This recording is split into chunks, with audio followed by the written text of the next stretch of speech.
Hey there, welcome back. I'm Liam, and you're watching Deep Space Intelligence, the channel where we go beyond the headlines and dig into what science is actually telling us about the universe we live in.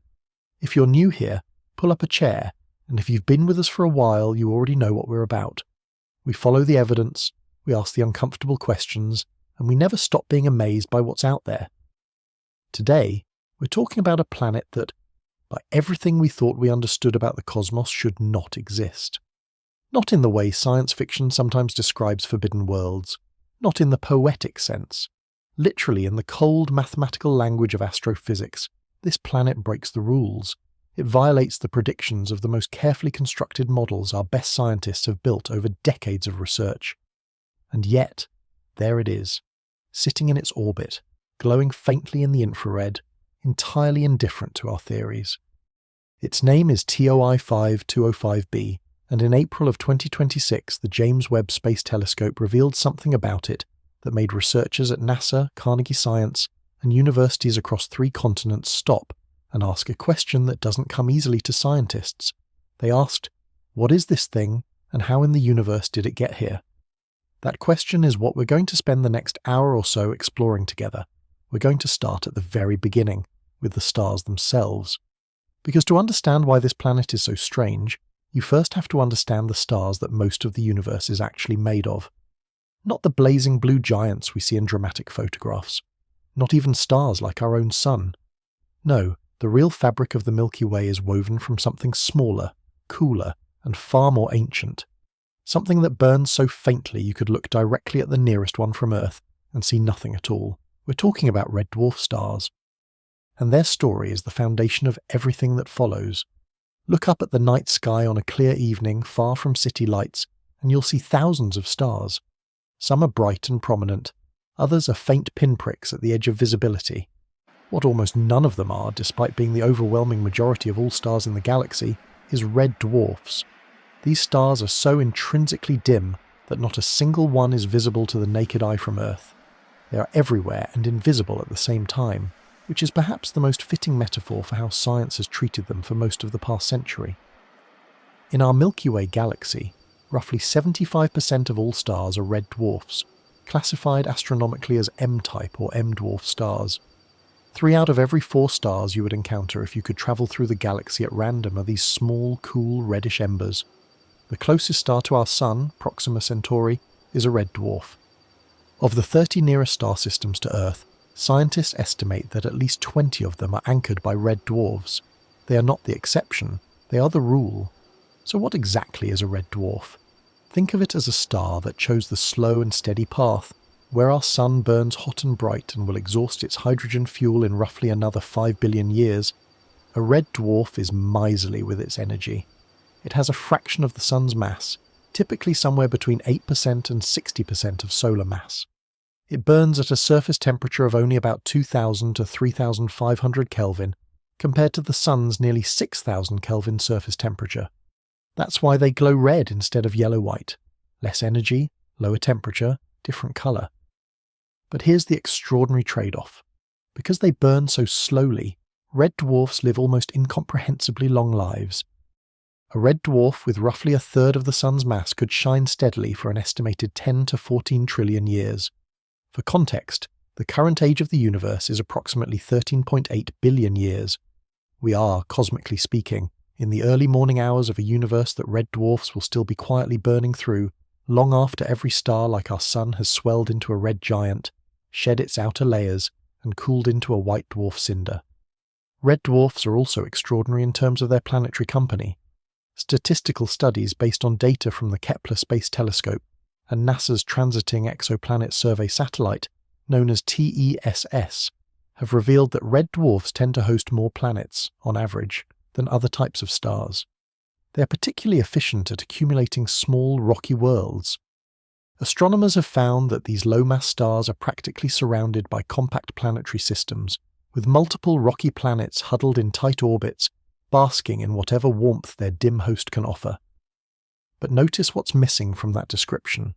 Rocky planets, small worlds, compact orbits.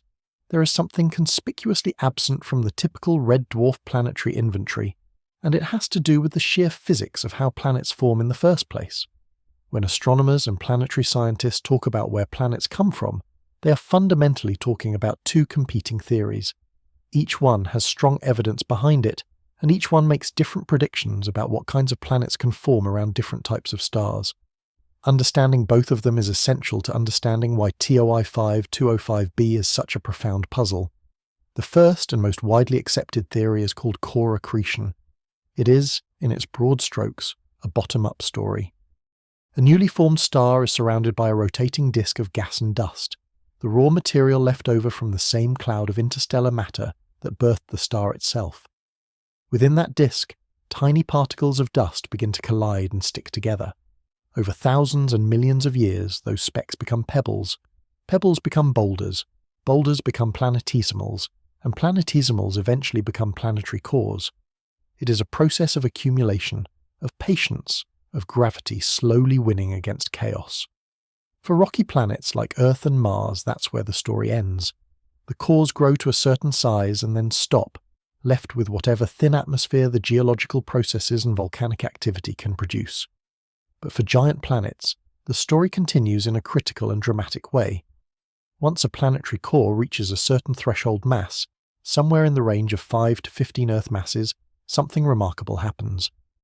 That core becomes massive enough that its gravity is strong enough to rapidly pull in enormous quantities of gas from the surrounding disk. Scientists call this runaway gas accretion, and it's how Jupiter and Saturn became the giants they are. In what amounts to geological eye blink, a rocky core drowns itself in hydrogen and helium, swelling into a world hundreds of times more massive than Earth. The crucial catch with this theory, the detail that makes TOI 5205b so problematic, is timing. The protoplanetary disk, that nursery of gas and dust surrounding a young star, does not last forever. Observations of young star systems suggest that these disks typically dissipate within about 3 to 10 million years. That's the window. The core has to grow large enough to trigger runaway gas accretion before the disk disappears and takes all the raw material with it. Around a star like our Sun, this is challenging but achievable. Models predict that a core at roughly 5 astronomical units, the orbital distance of Jupiter, can accumulate mass quickly enough through collisions and gravitational sweeping to trigger runaway gas accretion within the disk lifetime. It's tight, but it works. The evidence is Jupiter itself. Around a red dwarf, however, the math becomes deeply problematic. Red dwarf stars are less massive than the Sun. Their protoplanetary disks contain correspondingly less material, both in total mass and in the crucial solid material that forms planetary cores. The lower mass of the disk means there are fewer planetesimals to accumulate. The lower density of the material means collisions are less frequent. Theoretical calculations published in the mid-2000s showed that forming a core massive enough to trigger runaway gas accretion around a low-mass M-dwarf would take far longer than the disk lifetime allows. The window closes before the giant planet can form. According to core accretion theory, Jupiter-mass planets simply cannot build themselves around red dwarf stars. The second major theory offers a different mechanism entirely. It's called disk instability, and it's a top-down story rather than a bottom-up one. In this model, you don't wait for a core to slowly accumulate. Instead, you count on the disk itself to become unstable. If the protoplanetary disk is sufficiently massive and cools fast enough, gravitational instabilities can develop within the disk material. Dense clumps can form directly from the collapsing gas, bypassing the slow core-building process entirely. These clumps can, in principle, collapse directly into gas giant planets within a mere 1,000 years or so. Disk instability is fast enough, in theory, that it could operate even around M-dwarf stars before the disk dissipates. Some researchers, including Carnegie Institution astronomer Alan Boss, who was involved in early studies of this very system, have argued that disk instability is the more likely mechanism for the rare cases where giant planets do appear around red dwarfs. The problem with disk instability around M-dwarfs is a different kind of constraint. For gravitational instability to occur, the disk needs to be massive enough relative to the star. Studies suggest you may need a disk with a mass greater than 30% of the stellar mass to trigger the necessary fragmentation around very low-mass stars. That is an extraordinarily massive disk, far beyond what seems plausible for most newly formed M-dwarfs based on observational surveys. So the situation, before TOI 5205b came along, was relatively clear in the scientific consensus.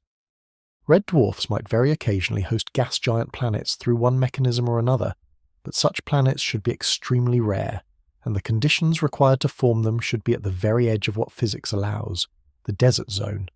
That was the term some astronomers used. Between the close-in hot Jupiters that might migrate inward after forming far out in the disk, and the wide-orbit giants that might form by disk instability at large distances from the star, there existed a predicted gap, a near desert of gas giant planets at intermediate orbital periods around M-dwarf stars. Finding a Jupiter-mass planet in that zone was supposed to be essentially impossible. Caleb Canis, a planetary scientist at NASA's Goddard Space Flight Center in Greenbelt, Maryland, knows this background intimately. So does Shubham Kanodia at Carnegie Science, who has spent years specializing in M-dwarf planetary systems.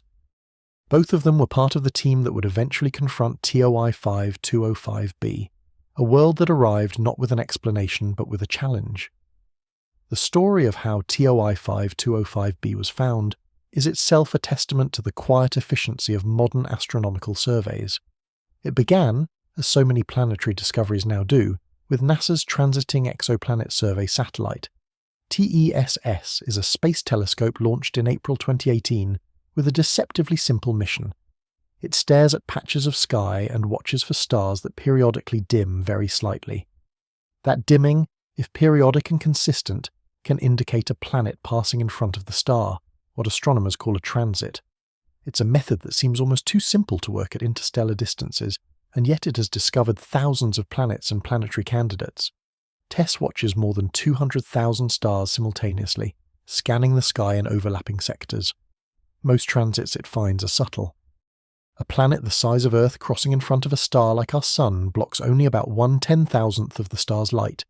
That's a shift of 0.01%, barely a whisper in the data. But the transit TESS detected around TOI 5205 was anything but subtle. When a planet passes in front of its star, the depth of the light dip scales with the ratio of the planet's area to the star's area. A larger planet in front of a smaller star creates a deeper dip, and TOI 5205 is a small star.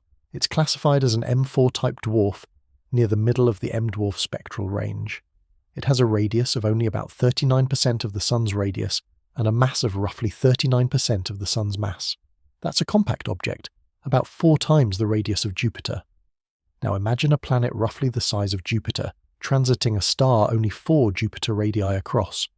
The planet is blocking an enormous fraction of the star's visible disk. The transit depth came out to approximately 6 to 7%.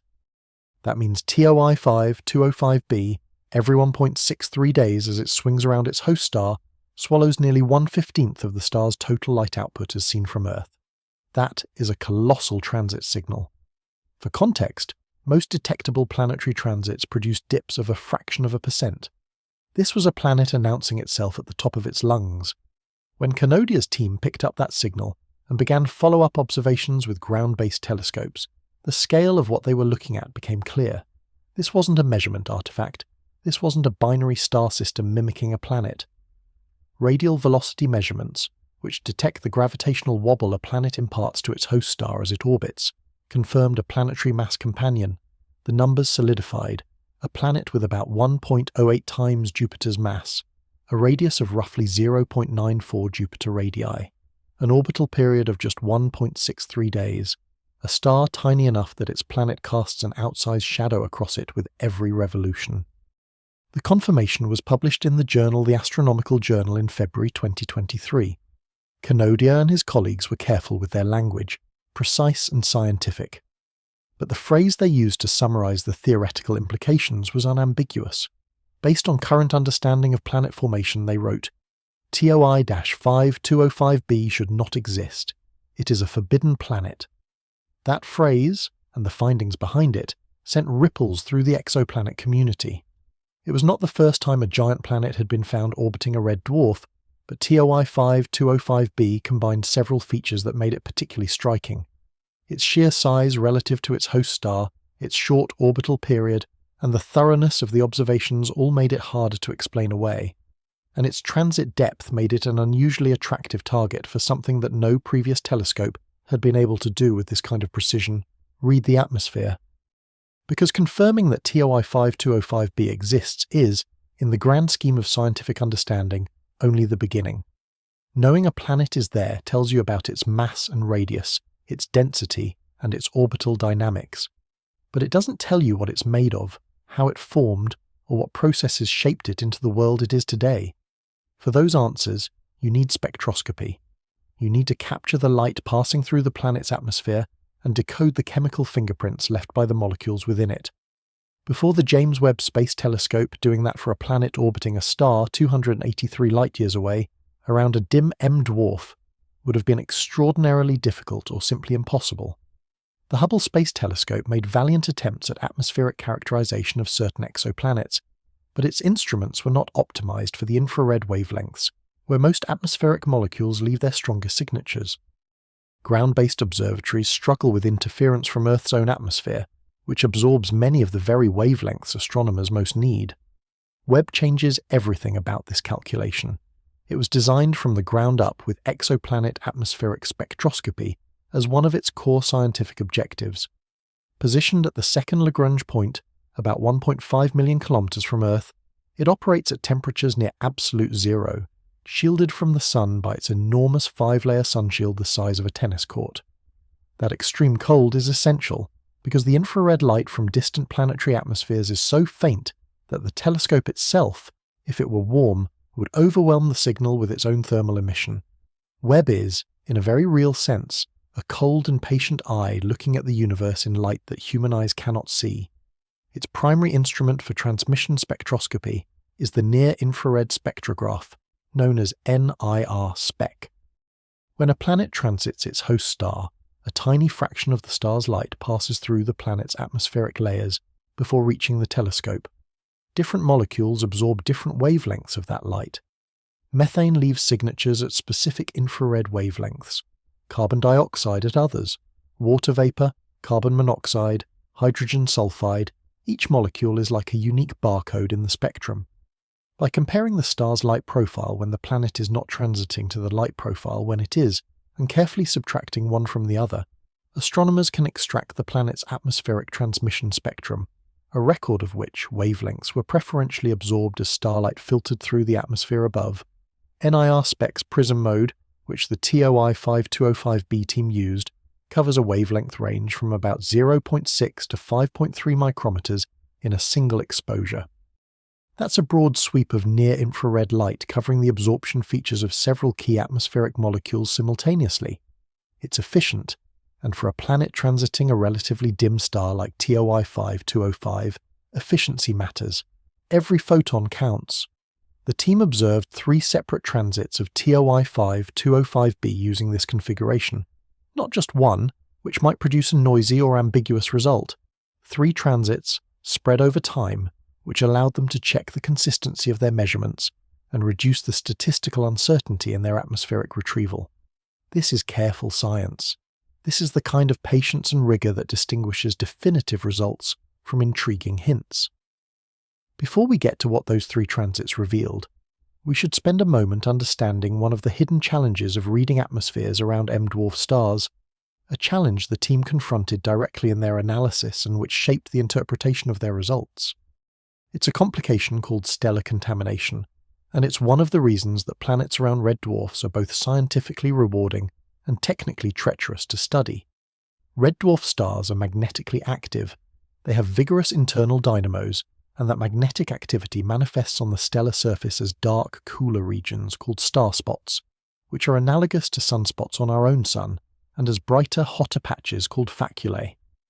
On a star like TOI 5205, these features can cover significant fractions of the stellar surface and can persist for weeks or months.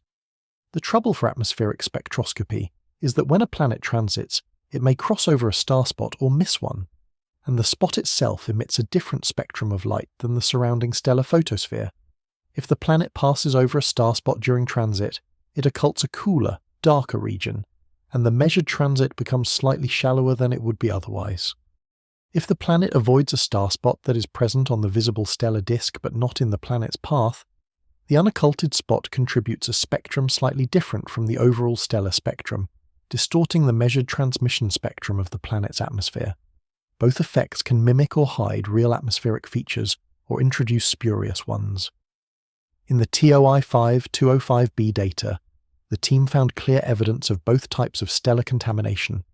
Spot-crossing events were visible directly in the light curves as small bumps where the planet transited a dark stellar feature. And the transmission spectra showed a wavelength-dependent signal consistent with the presence of unocculted star spots, most notably as a larger apparent transit depth at shorter, bluer wavelengths, which is a telltale sign that cooler starspot emission is contaminating the measurement. The researchers, including Nicole Wallach and Shubham Kanodia, developed and applied a correction procedure for these effects. This is technically demanding work. You're essentially trying to separate the atmospheric signal of a planet from the noise introduced by the complex time-varying surface of its host star. Get it wrong, and you might report a false detection of atmospheric molecules, or miss ones that are genuinely there. After applying their starspot corrections and running sophisticated atmospheric retrieval models that statistically fit thousands of possible combinations of atmospheric chemistry to the data, the team arrived at results that nobody had fully predicted. And those results, presented in the April 2026 issue of the Astronomical Journal, are what turned the field on its head. The first thing they found: methane. Chemical notation CH4. Methane is a 4-atom molecule, 1 carbon bonded to 4 hydrogens, and it's a common constituent of giant planet atmospheres in our solar system. Jupiter has methane, Saturn has methane, Uranus and Neptune have methane in abundance. Finding methane in the atmosphere of TOI-5-205b was not, in itself, a surprise. It fit the picture of a Jupiter mass world. The second detection: hydrogen sulfide. Chemical notation H2S. This is a more unusual finding. Hydrogen sulfide, the compound that gives volcanic gases their distinctive rotten egg smell at the molecular level, is a molecule containing sulfur. It's been detected in the atmospheres of some giant planets, but it's not universally expected, and its presence is an important tracer of the chemical history and interior dynamics of a planet's atmosphere. More on why that matters in a moment. But it was the third result, not a detection, but a measurement of abundance that made the team's collective jaws drop. The atmosphere of TOI-5-205b is remarkably, startlingly, unprecedentedly poor in heavy elements relative to hydrogen. To understand why that's extraordinary, you need a concept astronomers call metallicity. In astronomical usage, metallicity doesn't refer just to metals in the everyday sense. It refers to all elements heavier than hydrogen and helium.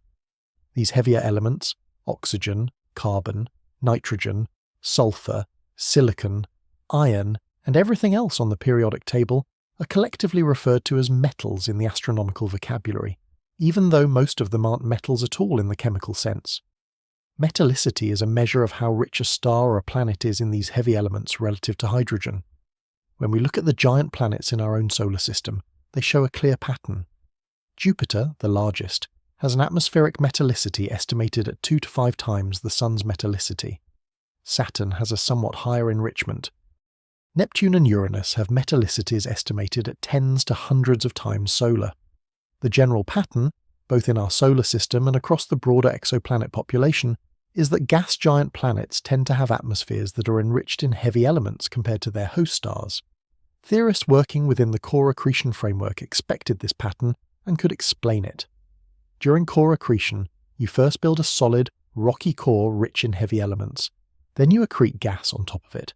As the gas swirls in, it dissolves or erodes some of the core material, carrying heavy elements into the atmosphere. Over time, giant impacts with other rocky bodies continue delivering heavy element material. The end result is an atmosphere that should be noticeably richer in metals than the surrounding star. Now look at what Webb found at TOI-5-205b. Its atmospheric metallicity is not just low, it is lower than the metallicity of the host star itself. A star's metallicity reflects the composition of the molecular cloud it formed from, the raw material of the universe at that place and time. For a planet's atmosphere to be less metal-rich than the star it orbits is deeply counterintuitive. It inverts everything the standard models predict. Kanodia explained the finding with admirable clarity in the research paper and in the subsequent press discussion. His team had not only measured the atmospheric metallicity, but had also used interior models developed by researchers Simon Muller and Ravit Heled at the University of Zurich to independently estimate the total bulk metallicity of the planet from its measured mass and radius. And those interior models told a very different story than the atmosphere alone. If you take the planet's total mass and size into account, they predict that the overall composition, the whole planet from its deep interior to its upper atmosphere, should be roughly 10 to 20% heavy elements by mass. That's a bulk metallicity about 100 times higher than what the atmospheric spectroscopy reveals. The planet as a whole appears to be heavily enriched in metals in its deep interior. Its atmosphere, the outer skin that Webb's instruments can see, is stripped of those heavy elements. Something separated them. Something drew the heavy components inward and left the outer atmosphere relatively clean. In Canodia's own words, the heavy elements migrated inward during formation, and now the interior and atmosphere are not mixing.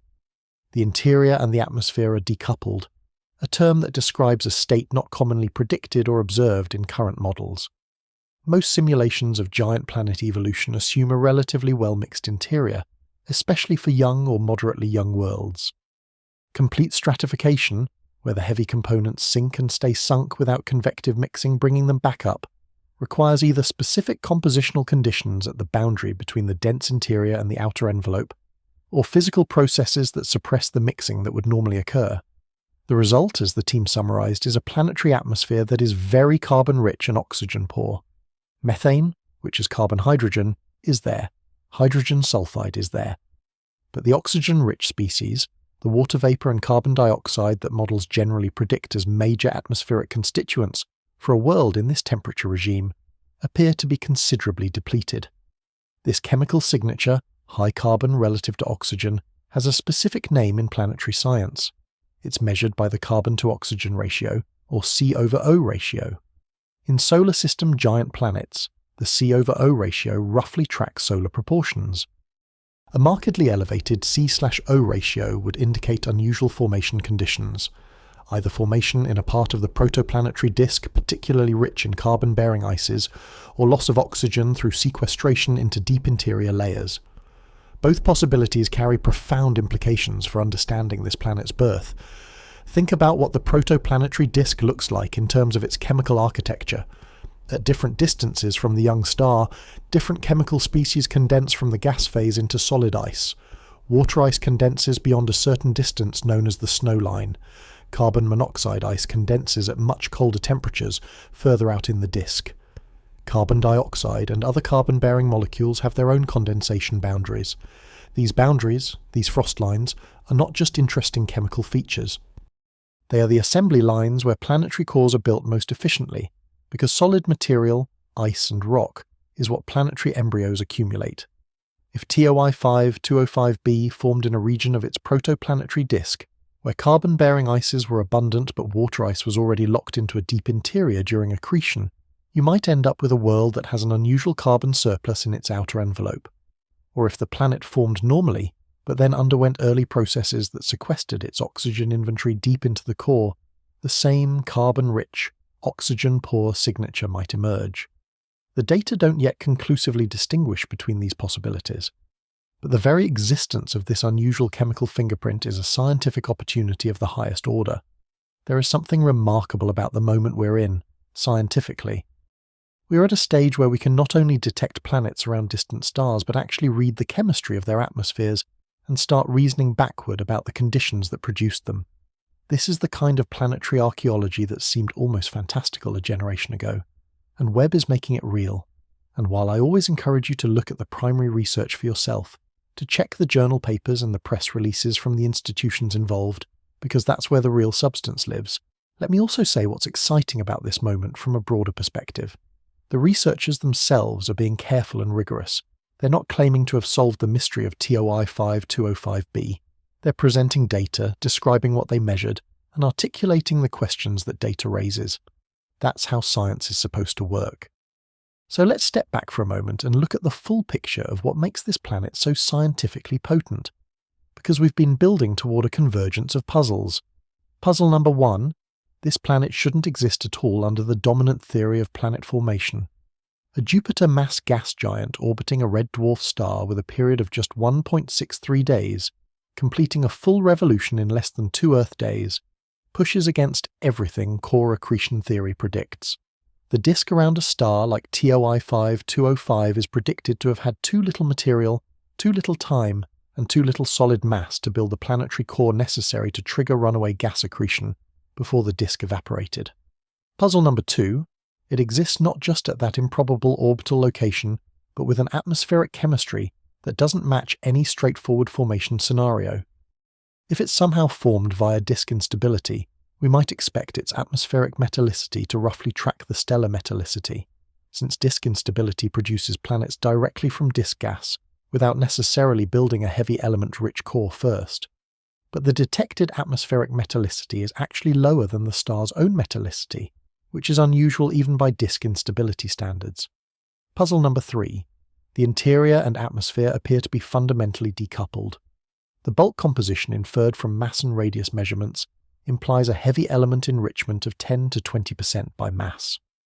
The atmosphere measured by Webb appears far less enriched. The missing heavy elements went somewhere, and the most natural explanation is that they sank into the deep interior.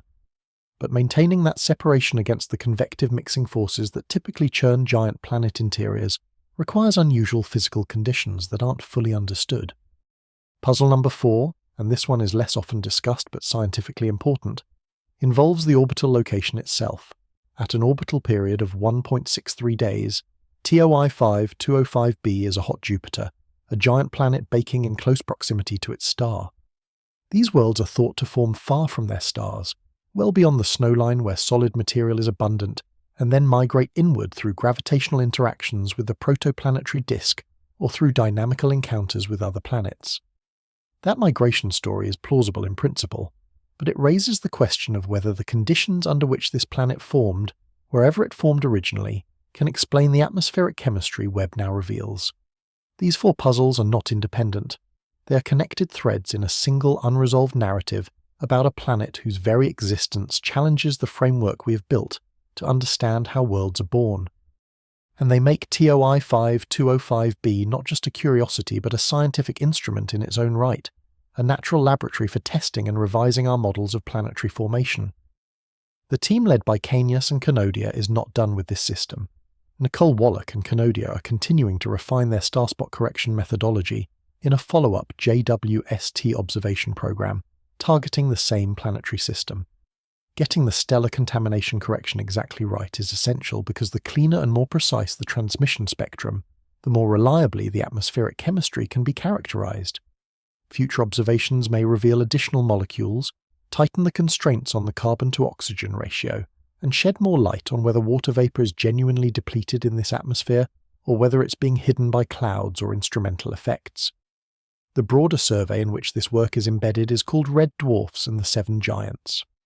It's a large James Webb Space Telescope Cycle 2 exoplanet program led by Kanodia, Kanius, and Jessica Libby Roberts of the University of Tampa. The GEMS acronym, standing for Giant Exoplanets Around M-Dwarf Stars, describes the rare class of worlds that this program is targeting. TOI-5205b is the first of the program's targets to receive detailed atmospheric characterization with Webb, but it will not be the last. The survey aims to study multiple similar systems, building a comparative database of forbidden planets and their atmospheric properties, searching for patterns that might finally tell us how these worlds form. Each new data point will add a piece to this puzzle. Different giant planets around different M-dwarfs, with different masses, different orbital periods, different host star compositions, all of them measured with the same powerful infrared eyes, give astronomers the statistical leverage to test hypotheses. Perhaps not all forbidden planets are alike. Perhaps some show the atmospheric enrichment pattern expected from core accretion, while others show the flatter metallicity pattern expected from disk instability. The variation itself, if it exists, would be enormously informative. It might tell us that there's not one path to making a forbidden planet but several, each operating under different conditions and leaving different chemical fingerprints. And in that diversity, if we find it, we might see the edges of a larger picture that our current theories are still too incomplete to fully draw. The universe, as we are constantly reminded by every surprising observation from every powerful instrument we point at the sky, is under no obligation to obey our theoretical intuitions. It builds things we don't expect, in places we thought were barren, through processes we haven't fully worked out yet. The TESS satellite first noticed TOI 205b as a statistical dimming in a catalogue of stars. A tiny dip in brightness, measured millions of times per second across hundreds of thousands of targets. Then ground-based telescopes confirmed that what TESS had found was real. Then the discovery paper gave the world its first detailed portrait of a planet that shouldn't exist. And now Webb has peeled back one more layer of the mystery, revealing an atmosphere so chemically unexpected that the researchers who spent years preparing for this observation still found themselves asking, in the words of scientists, what is this? That question echoes back to the beginning of exoplanet science, to the first detection of a hot Jupiter, orbiting a Sun-like star in 1995, a discovery so unexpected that astronomers initially questioned the data rather than their models. The universe has always been more inventive than our theories, and every generation of instruments has revealed new layers of that invention. Webb is simply the latest and most powerful such instrument, and TOI 205b is simply its most recent proof that the cosmos is still full of surprises. But let's hold that thought for a moment and go deeper into what the atmospheric decoupling actually means physically. Because the idea that a planet's interior and atmosphere can be compositionally separated isn't just a convenient description of an unexpected measurement. It implies something specific about the physics happening inside this world right now, billions of kilometers from Earth in a solar system far from our own. Giant planets are not static objects. They are dynamic systems in which heat flows from the hot interior outward, driving convection, stirring gas, mixing compositions.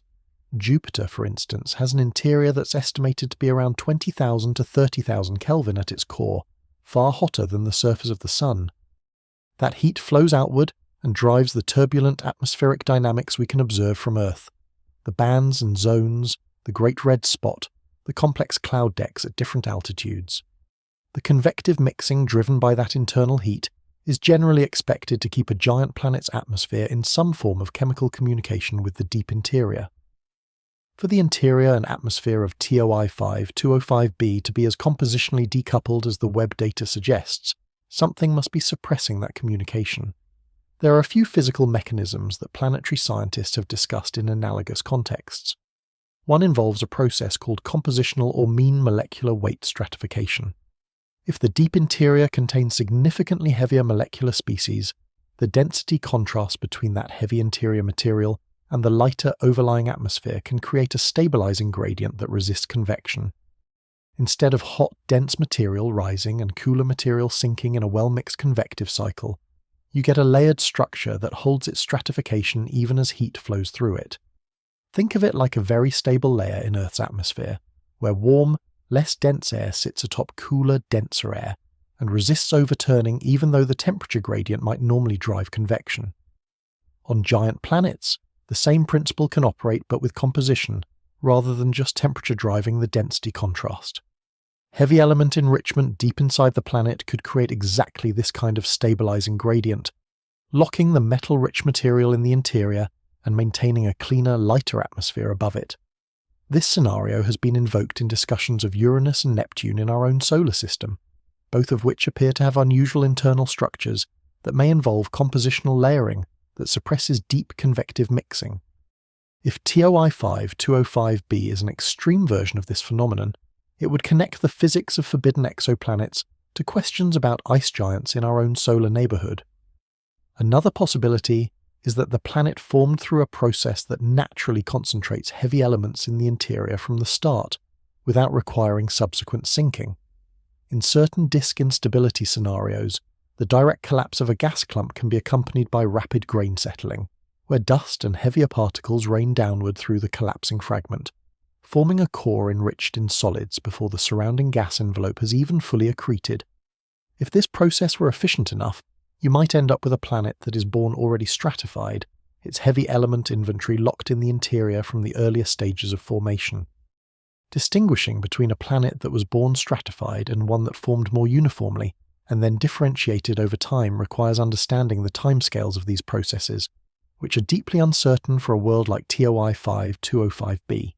Future observations, particularly measurements that probe different depths of the atmosphere by using different wavelengths, sensitive to different pressure levels, might help constrain the vertical mixing rate and shed light on whether the stratification is shallow or extends deep into the atmospheric layers.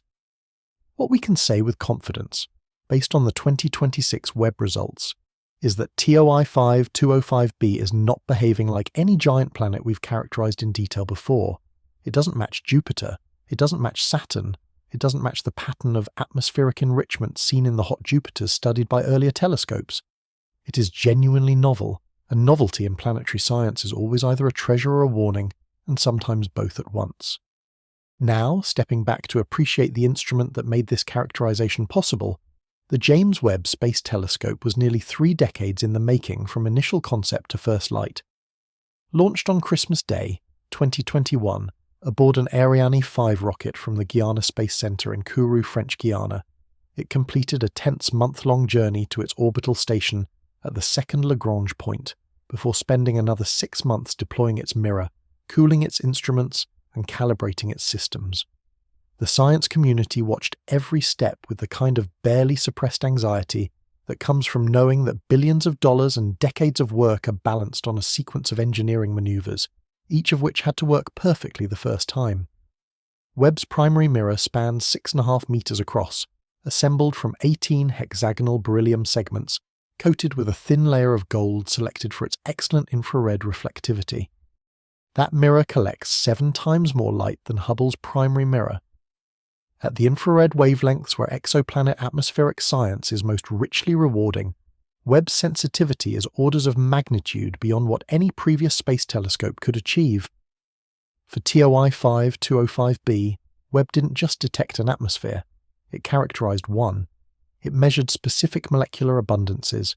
It found hydrogen sulfide, a molecule previously undetected in this kind of planetary system at this distance. It quantified the metallicity to the point where the unexpectedly low value could be distinguished from what models predicted. These are not vague, qualitative impressions, but quantitative results with uncertainties that the researchers could calculate and report. And this is worth sitting with for a moment. Here on Earth, we have built a machine so sensitive that we can hold it pointed at a dim red star 283 light-years away, catch a fraction of the star's light as it filters through the atmosphere of an orbiting planet, and use that light to identify the chemical bonds in molecules floating perhaps 40,000 kilometers above the planet's cloud tops. The light we caught from TOI 5205b's atmosphere travelled 283 light-years to reach Webb's mirror. It had been travelling for 283 years before the first transit observation began, and in that light, Webb read chemistry. The international collaboration behind these results reflects the global scale of modern planetary science. The team spans NASA Goddard Space Flight Center, Carnegie Science, the University of Birmingham, the University of Zurich, Johns Hopkins University's Applied Physics Laboratory, Penn State University, Caltech, the University of California Irvine, the Tata Institute of Fundamental Research in India, the Academia Sinica Institute of Astronomy and Astrophysics in Taiwan, the University of Amsterdam, Catholic University, and more. Dozens of scientists from multiple continents contributed to a paper about a planet orbiting a star you cannot see without a telescope. That scope reflects not just the complexity of the science, but its importance. The question of how planets form, particularly giant planets, is not a narrow specialty.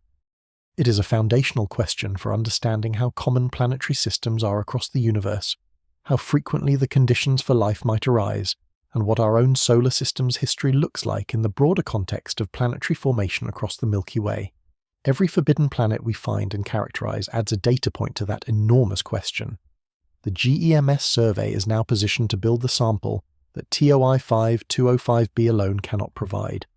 A single unusual planet, however well characterized, could always be a peculiar outlier, a cosmic accident that tells us more about the rarity of exceptions than about the underlying rules. But if the GEM survey finds that multiple giant planets around M dwarfs share the decoupled interior atmosphere structure, or conversely that some of them do show the expected enrichment while others don't, those patterns will be genuinely diagnostic. They will tell us something about the range of conditions under which these impossible planets manage to form, and perhaps point to the aspect of our formation theories that most urgently needs revision. In the meantime, TOI 5205b sits in its orbit, approximately 283 light-years from Earth in the constellation Virgo, completing a full revolution around its small red star every 39 hours. It is a world bigger than Jupiter, heated by a star that fits more than 6,000 times into the Sun's volume, completing its year in less time than most people take a vacation. It has a carbon-rich, oxygen-poor atmosphere unlike anything in our solar system. It has an interior that appears to be storing the heavy elements its atmosphere has been stripped of. It arrived in the data without warning, without permission from our theories, and without a simple explanation. Scientists are now working through the implications, refining their models, designing new observations, and debating the mechanisms that could produce a planet like this in a location like this, around a star like this. That work will take years. It will require more observations, more transits measured by Webb and by the instruments that follow it, more sophisticated interior and atmosphere models, and the kind of slow accumulation of evidence that makes science reliable, even when individual results are startling. This is not a story that resolves neatly in a single press release or a single journal paper, however important that paper might be. But the direction of travel is clear. We are learning that the universe builds giant planets in places we thought they couldn't go, through processes we haven't fully worked out, with chemical architectures that our models didn't predict. Every new telescope generation reveals another layer of that complexity, and Webb is revealing it with a precision that previous instruments could only dream of. TOI 5205b is not just a forbidden planet. It is an instruction, written in starlight, telling us that our textbooks on planet formation are not yet finished. They may not even be close to finished, and that is, for anyone who loves the enterprise of discovery, an extraordinarily exciting place to be. The red dwarf star at the centre of this system, TOI 5205, has existed for billions of years in quiet obscurity, too faint for any human in history to have known about it, before the era of modern astronomical surveys. It has spent those billions of years slowly fusing hydrogen in its core at a pace so leisurely that it has barely aged relative to a solar-type star.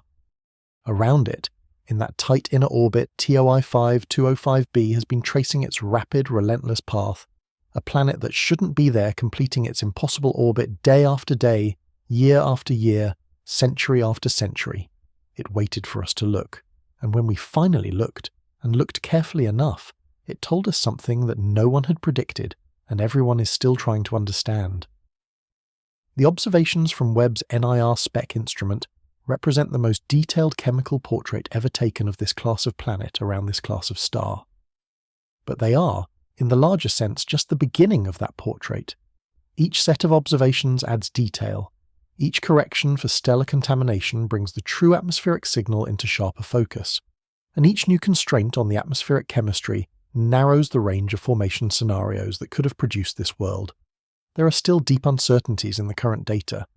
The detection of methane and hydrogen sulfide is robust.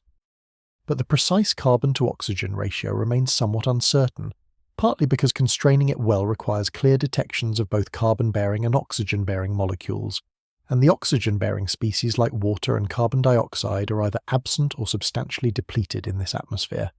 That absence itself is informative, but its precise quantification depends on the accuracy of the stellar contamination corrections, which the team is still refining.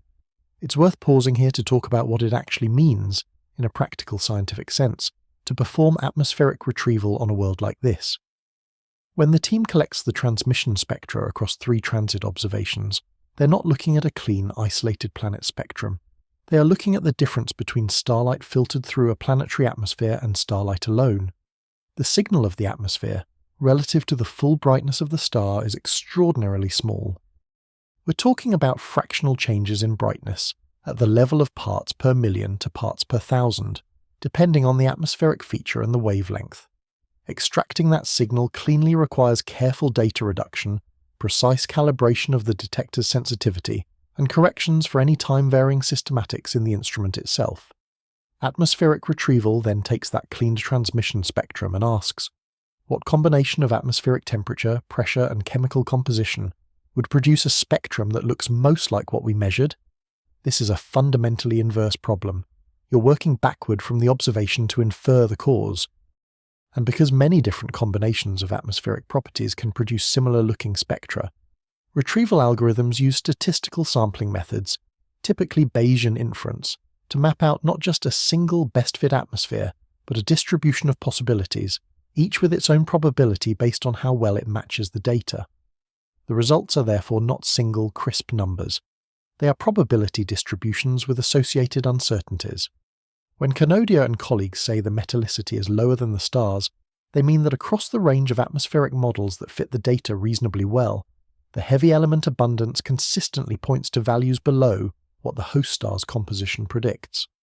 The finding is robust in the statistical sense, meaning it persists across different modelling assumptions and different treatments of the stellar contamination. But it is not a measurement in the way a ruler measurement is. It is an inference, drawn with skill and care but subject to the limitations of the data, the models, and the assumptions both require. This matters because it's important to distinguish between what we know and what we're inferring, and to understand how future observations might sharpen or revise those inferences. More transit observations will reduce the statistical noise. Observations at additional wavelength ranges may reveal molecules not yet detected. Improved stellar contamination models will reduce the systematic uncertainty, and eventually a clearer picture will emerge, either confirming the metal-poor, carbon-rich, oxygen-poor picture that the current data suggests, or revealing that some of these features were partly artifacts of incomplete corrections. That is how science progresses, not in single decisive leaps, but in an accumulating weight of evidence, each observation adding its thread to a tapestry that gradually resolves into something we can understand. And I say that not to dampen the excitement of the discovery, but to honour it. The fact that this is ongoing, that the researchers are still refining their models and planning new observations, is precisely what makes this science rather than a finished answer. The broader significance of this finding extends well beyond TOI 5205b itself. Giant planets around M-dwarf stars are rare, but not vanishingly so. Statistical surveys of the M-dwarf planetary population suggest that perhaps 1 to 2% of red dwarf stars host gas giants detectable by current methods. That sounds small, but given that red dwarfs account for roughly 75% of all stars in the galaxy, even a 1% gas giant occurrence rate translates to an enormous absolute number of these forbidden planets, distributed across the Milky Way. There could be billions of them. If many of those worlds share the unusual formation history that TOI 5205b hints at, then we are looking at a population of planets whose existence and character our current formation models cannot properly account for. That gap between observation and theory is not an embarrassment for science. It is an opportunity. It marks the boundary where new understanding needs to be built. Some theorists have begun exploring whether the standard protoplanetary disk properties assumed in core accretion models need revision for M-dwarf systems. The composition, mass, and lifetime of disks around low-mass stars may be more variable than earlier models assumed. Surveys using instruments like the Atacama Large Millimeter Array, known as ALMA, have given astronomers unprecedented views of protoplanetary disks around young stars at millimeter wavelengths, revealing rings, gaps, spiral arms, and concentrations of dust that suggest planetary formation processes already underway in very young systems. The diversity of disk structures seen in these surveys hints that the conditions for planet formation are not as uniform as simplified models might suggest. One possibility that some researchers have floated in connection with forbidden planets involves pebble accretion, a more modern variant of core accretion that operates faster than the classical version. In pebble accretion, a growing planetary embryo sweeps up not just large planetesimals, but a continuous rain of centimetre-to-metre-sized pebbles that drift inward through the disk under the influence of gas drag. These pebbles are efficient at delivering mass to a growing core because of the way gas drag focuses their trajectories toward the embryo. Pebble accretion can build planetary cores much faster than classical planetesimal accretion, potentially fast enough to operate even in the relatively limited disk environments around M-dwarfs. Whether pebble accretion can resolve the full challenge of building a Jupiter-mass planet around a star like TOI 5205 remains an open question. The simulations are complicated by many factors: the initial population of pebbles in the disk, the gas density profile, the location of the embryo, and the metallicity of the disk material.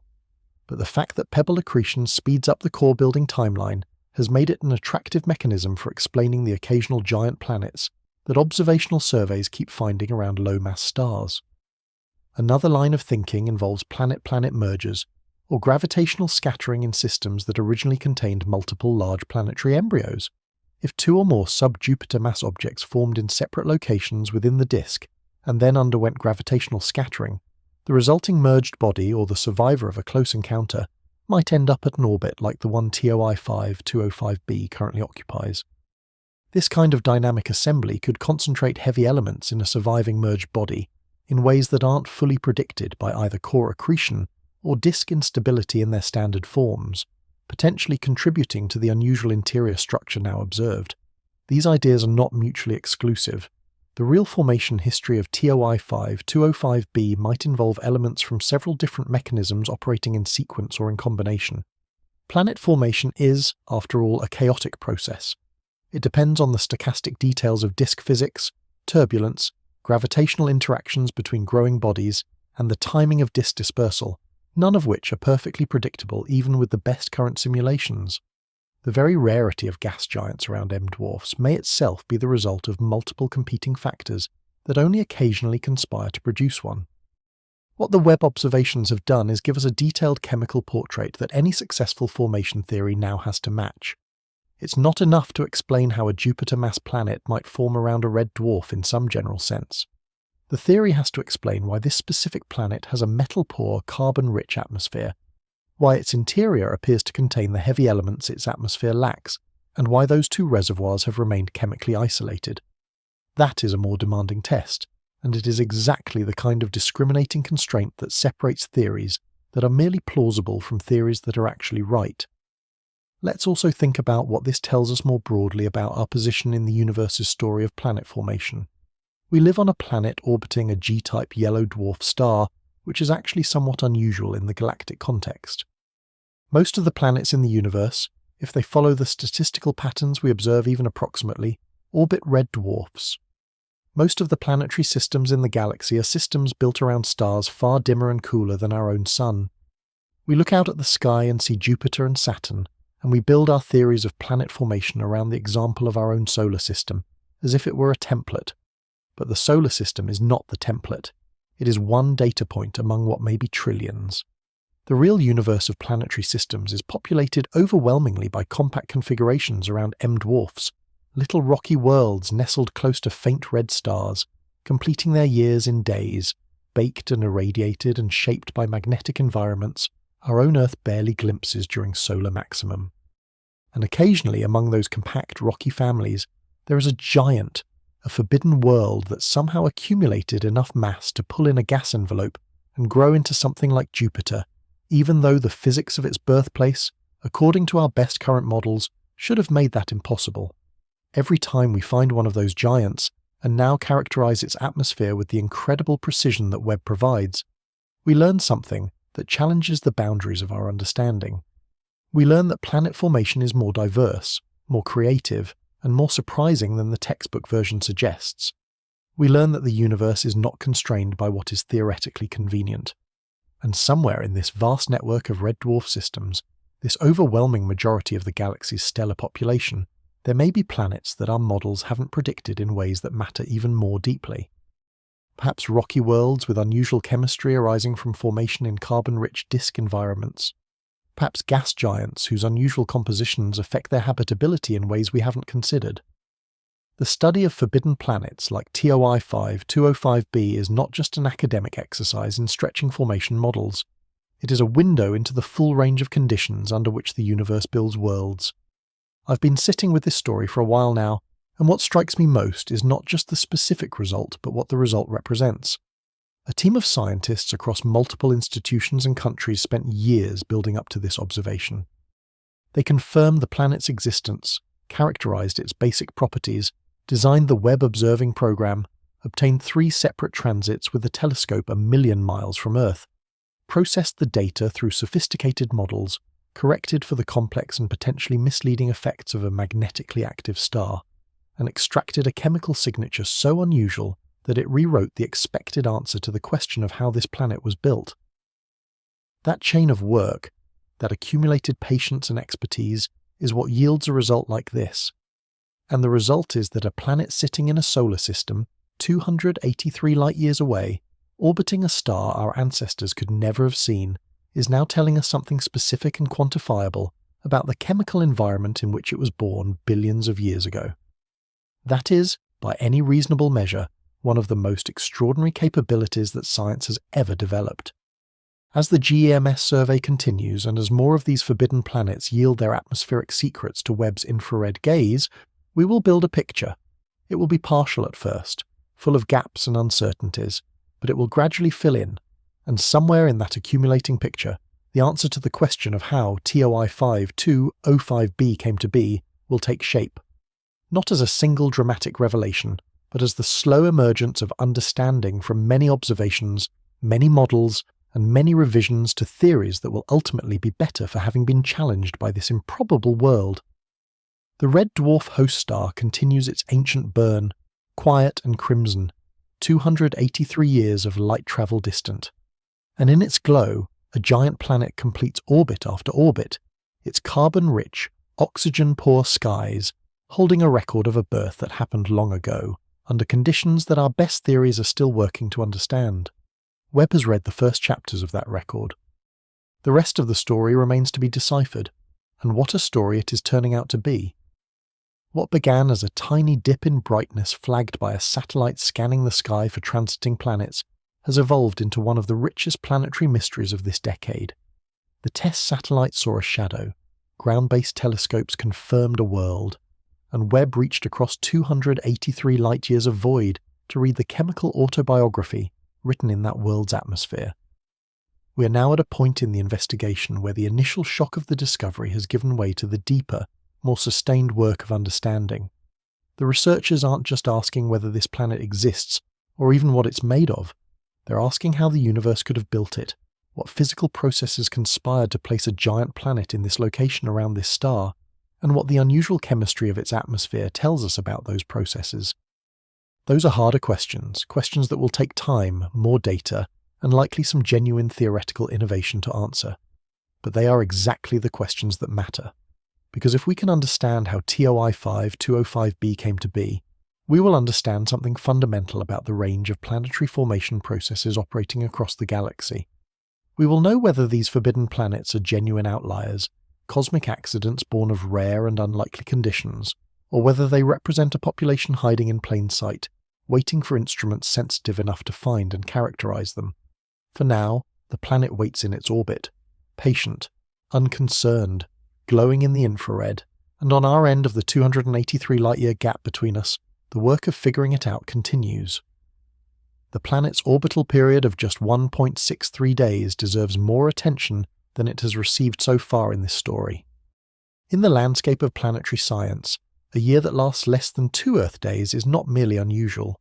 It places TOI 5205b in a category of worlds whose dynamical history is fundamentally different from anything we experience in our own solar neighbourhood. Hot Jupiters, as these close-orbiting gas giants are collectively called, were among the first exoplanets ever discovered, and they remain among the most deeply puzzling. The first confirmed detection of a planet orbiting a Sun-like star, the landmark 1995 discovery of 51 Pegasi b by Michel Mayor and Didier Queloz, was itself a hot Jupiter. It orbited its star at a distance of only about 0.05 astronomical units, completing a full revolution every 4.2 Earth days. The announcement caused immediate and widespread skepticism among astronomers, not because of the detection method, but because of the result itself. A Jupiter-mass planet sitting that close to its star simply didn't fit any formation model available at the time. Some researchers initially questioned the data rather than their models, and eventually the community accepted that the universe had produced something that textbooks at the time said couldn't exist. Over the subsequent decades, thousands of hot Jupiters have been confirmed by surveys including Kepler, K2, and TESS. They are not common, orbiting perhaps about 1% of Sun-like stars in most surveys, but they are regular enough to demand a rigorous explanation. And the explanation that the community eventually converged on is, in its broad strokes, a story of planetary migration. The prevailing model says that hot Jupiters did not form where we find them today. They formed much further out in the protoplanetary disk beyond the frost line where solid material was abundant enough to build a core massive enough to trigger runaway gas accretion. Once formed, they then moved. The migration could happen through gravitational interactions with the gas disk itself, a process called disk migration, in which the planet and the disk exchange angular momentum through density waves, causing the planet to spiral gradually inward.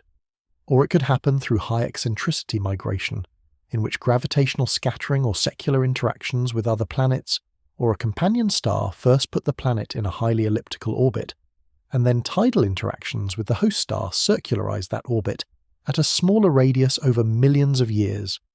Both mechanisms can, in principle, deposit a Jupiter-mass planet in a tight inner orbit around its star. And for TOI 5205b, one or both of these mechanisms presumably operated after whatever formation process created the planet in the first place. The 1.63-day orbit we observe today is almost certainly not where this planet was born. It is where it ended up after travelling an uncertain distance inward through its home solar system, pushed or pulled by processes that left no direct observational trace, but whose end result is now sitting in its tight, rapid orbit, completing a full year in less time than most people take a long weekend. This migration history adds another layer of complexity to interpreting the atmospheric chemistry. If the planet formed far out in the disk, where the chemical environment differs significantly from the inner disk regions, and then migrated inward through zones with different temperature and composition gradients, the materials it accreted and the reactions its atmosphere underwent during that journey could have contributed substantially to the final chemical state that Webb now reads. Untangling the formation location from the migration history from the subsequent atmospheric evolution is a formidable challenge, but it is exactly the kind of multi-step reconstruction that planetary scientists are increasingly equipped to attempt with data as rich as what Webb provides. One of the key diagnostic tools in that reconstruction is the carbon-to-oxygen ratio. Different regions of the protoplanetary disk have different C/O ratios because the condensation of different molecular ices at different temperatures progressively changes the gas phase composition of the disk. Interior to the water ice line, water is abundant in the gas phase, keeping the disk oxygen-rich. Beyond the water ice line, water condenses into solid ice and is removed from the gas, making the gas comparatively carbon-rich. Further out, beyond the carbon dioxide and carbon monoxide frost lines, more oxygen is removed into solids, enriching the gas further in carbon relative to oxygen. A planet's atmospheric C/O ratio can therefore carry information about where in the disk it accreted most of its gas. A high C/O ratio, meaning more carbon relative to oxygen than the star itself exhibits, suggests formation or gas accretion beyond the water ice line in the outer carbon-enriched regions of the disk.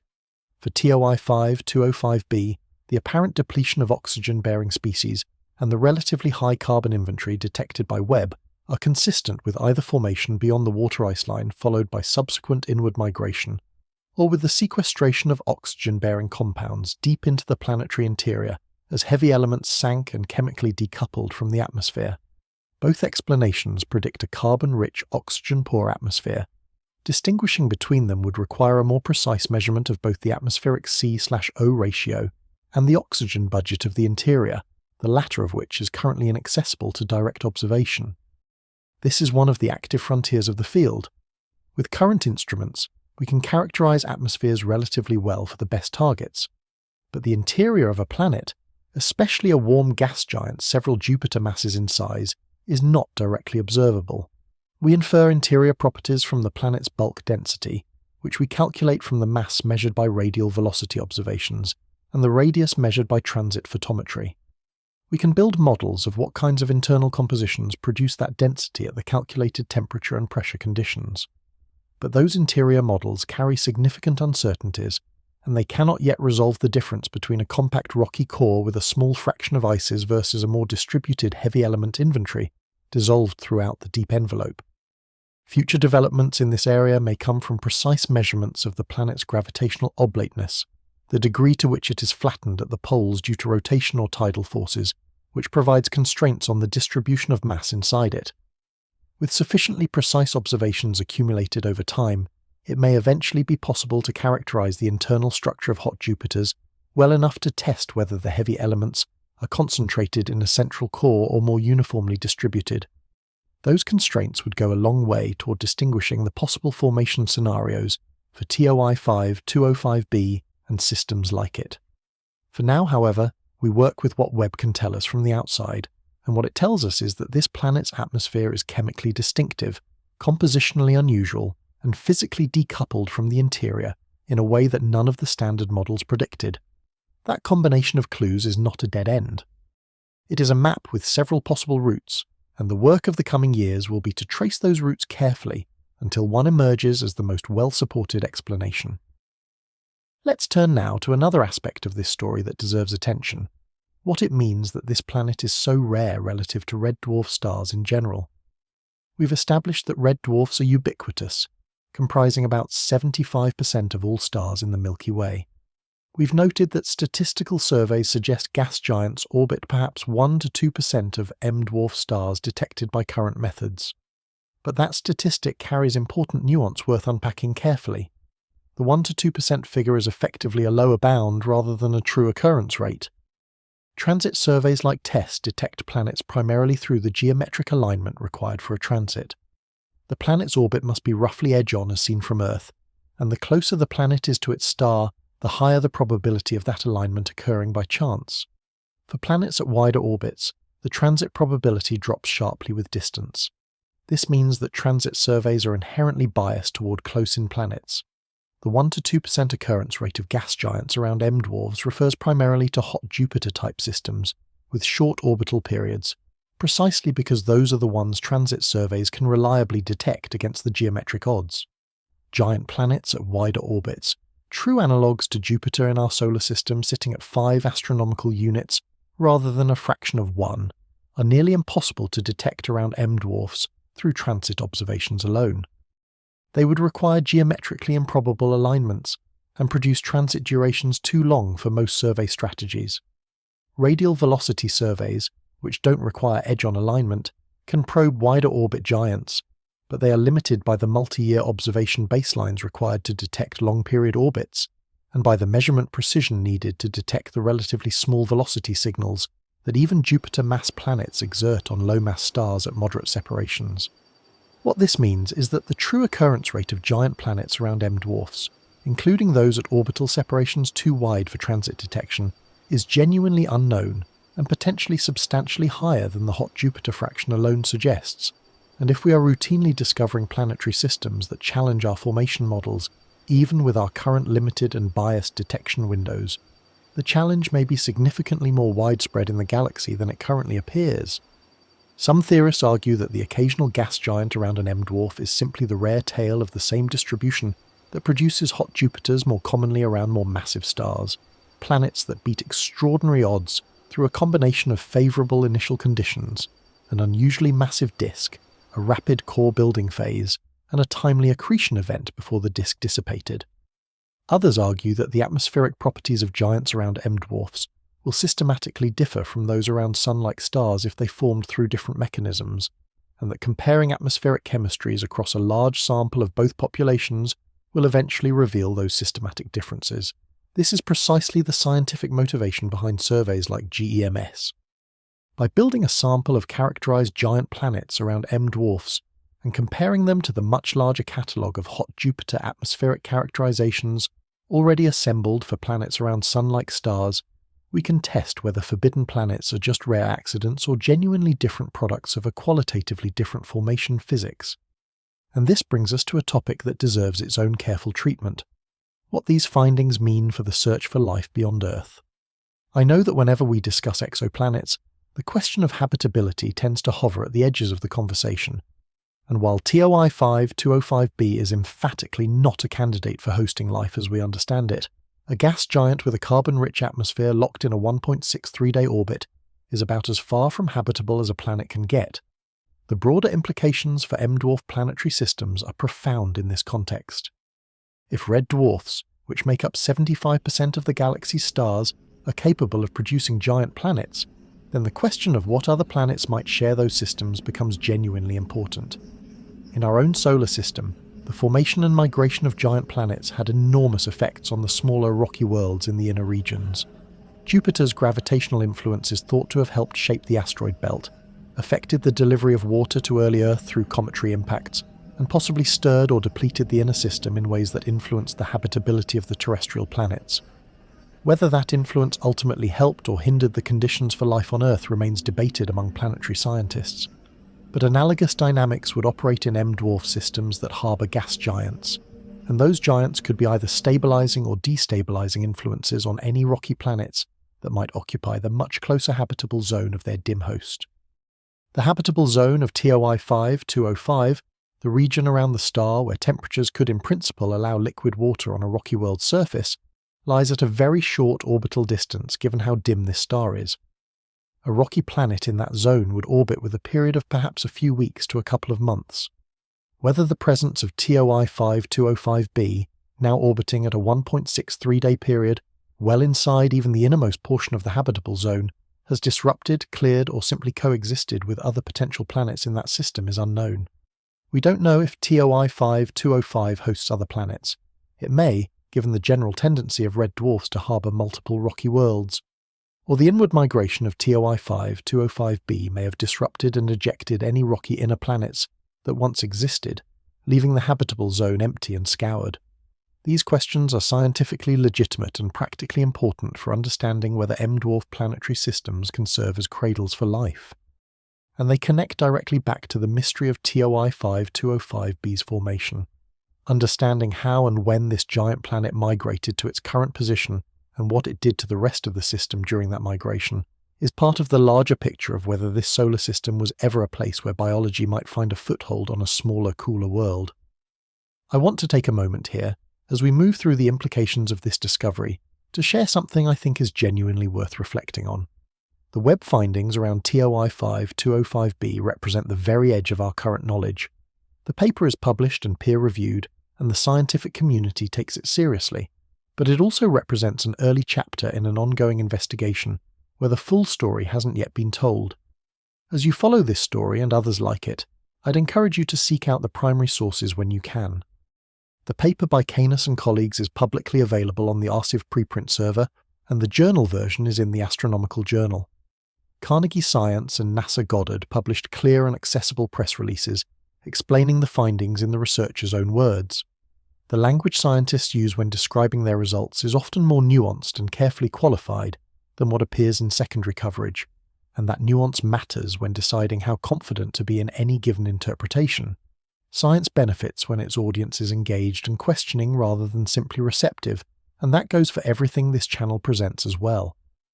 Let's bring together the full picture of what this system has shown us, from discovery through characterization, and look at where the field stands as a result of this remarkable sequence of observations. We know TOI 5205b exists. We know its mass, approximately 1.08 Jupiter masses. We know its radius, approximately 0.94 Jupiter radii, making it very close to Jupiter in physical size. We know its orbital period, 1.63 days. We know its host star, an M4-type red dwarf with roughly 39% of the Sun's mass and radius, located about 283 light-years from Earth in the direction of the constellation Virgo. All of that is established science, confirmed by multiple independent methods and observations. We have now measured, for the first time, the chemical composition of its atmosphere using Webb's NIR SPEC instrument across 3 separate transit observations. Those measurements reveal methane and hydrogen sulfide as detected molecular species. They reveal an atmospheric metallicity lower than that of the host star itself. They reveal a carbon-rich, oxygen-poor chemical environment inconsistent with what standard formation models predict for a giant planet of this mass orbiting this type of star. Interior models suggest the planet's overall bulk composition is roughly 100 times more metal-enriched than its detectable atmosphere, implying that the interior and atmosphere are chemically decoupled, with heavy elements concentrated in the deep interior and not mixing upward into the outer layers that Webb can probe. What we don't yet know is the precise mechanism that produced this decoupling, the exact formation pathway that created the planet in the first place, whether disk instability, pebble accretion, modified core accretion, or some combination was responsible, and how the planet migrated from wherever it formed to its current tight orbit. These unknowns are the engine of the scientific investigation going forward. Looking ahead, the coming years will see the GEMS survey deliver additional atmospheric characterizations of other giant planets around M-dwarf stars.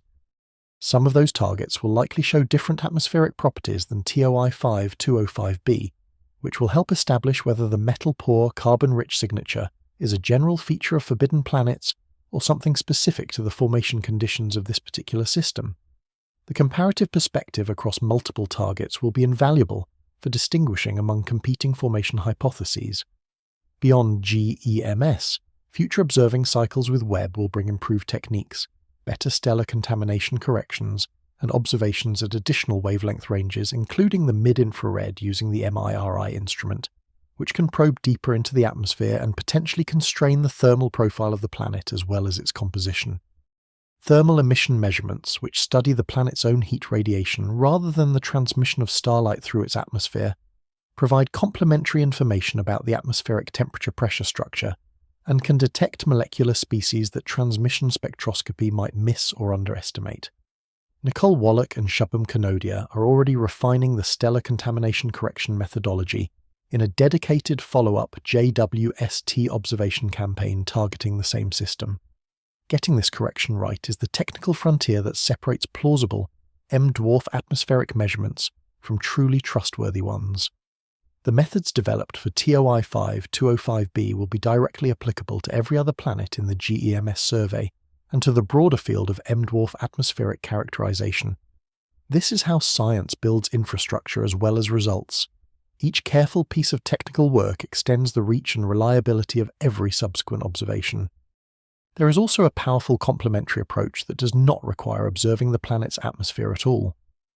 High-resolution radial velocity monitoring from large ground-based telescopes can refine the mass measurement of TOI 5205b and potentially reveal the presence of additional planets in the system through their gravitational signatures in the stellar velocity data. Knowing whether TOI 5205b shares its solar system with other worlds, and if so, what kinds, would be extraordinarily informative about the dynamical history of this system and the orbital architecture that resulted from whatever migration process deposited the giant where it now orbits. The human element of how science like this actually happens is worth reflecting on as well. Behind the publications and press releases are research teams, early career scientists, seasoned veterans, instrument builders, data analysts, and theorists who have invested years of their professional lives in the questions that TOI 5205b is now helping to answer. Shubham Kanodia, who led the original confirmation paper in 2023 and co-led the Webb atmospheric study published in 2026, built his career around understanding the planetary companions of M-dwarf stars. His choice to specialize in these dim and common stars, which for much of astronomical history were considered less scientifically tractable than brighter stellar types, turned out to be scientifically prescient. As detection sensitivity improved and tests began flagging unusual systems, M-dwarfs became one of the most productive areas of exoplanet research, precisely because their small size amplifies the transit signals of orbiting planets and makes atmospheric characterization more accessible for giant planets than it would be around larger host stars. Caleb Canis at NASA Goddard brings expertise in transit spectroscopy and instrument calibration that was essential for turning the raw Webb detector data into a reliable atmospheric spectrum. The work of reducing Webb data, removing systematic artifacts, correcting for stellar contamination, and preparing a clean transmission spectrum for atmospheric retrieval is technically demanding and absolutely critical. An error in the data reduction can produce a false atmospheric feature or hide a genuine one, leading to fundamentally wrong scientific conclusions. The care that Canis and colleagues applied to this process, documented in detail in the paper's methodology sections, is what makes the results credible and replicable. Angeli Piet at the University of Birmingham contributed atmospheric modelling expertise, the detailed calculations of radiative transfer and molecular absorption that translate an assumed atmospheric composition into a predicted spectrum for comparison against the observational data. Ravit Held and Simon Müller at the University of Zurich brought planetary interior modelling, the thermodynamic and structural calculations that connect a measured mass and radius to a predicted bulk composition and internal structure. These different kinds of expertise, observational, data analytical, atmospheric physics, and interior modelling, had to work in concert to produce the full picture that the paper presents. This is what modern planetary science looks like.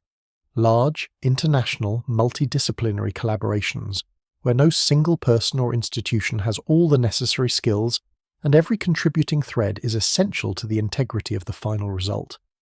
It is also a mode of science that moves through channels, peer review, revision, commentary, and follow-up that can seem slow to outsiders, but provides the quality control and reliability that makes scientific results worthy of trust. The TOI 5205b atmospheric paper was submitted to the Astronomical Journal in February 2025, revised in January 2026 following peer review, accepted in late January 2026, and published in the April 2026 issue. That timeline, more than a year from submission to publication, reflects a thorough review process in which independent experts examined the methods, challenged the interpretations, and required the authors to address potential weaknesses in the analysis.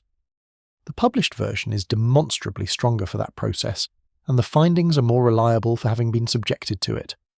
There is a conceptual parallel worth drawing here between TOI 5205b and the earliest hot Jupiter discoveries back in the mid-1990s. When 51 Pegasi b was first confirmed, the exoplanet community experienced exactly the same intellectual vertigo that TOI 5205b now provokes.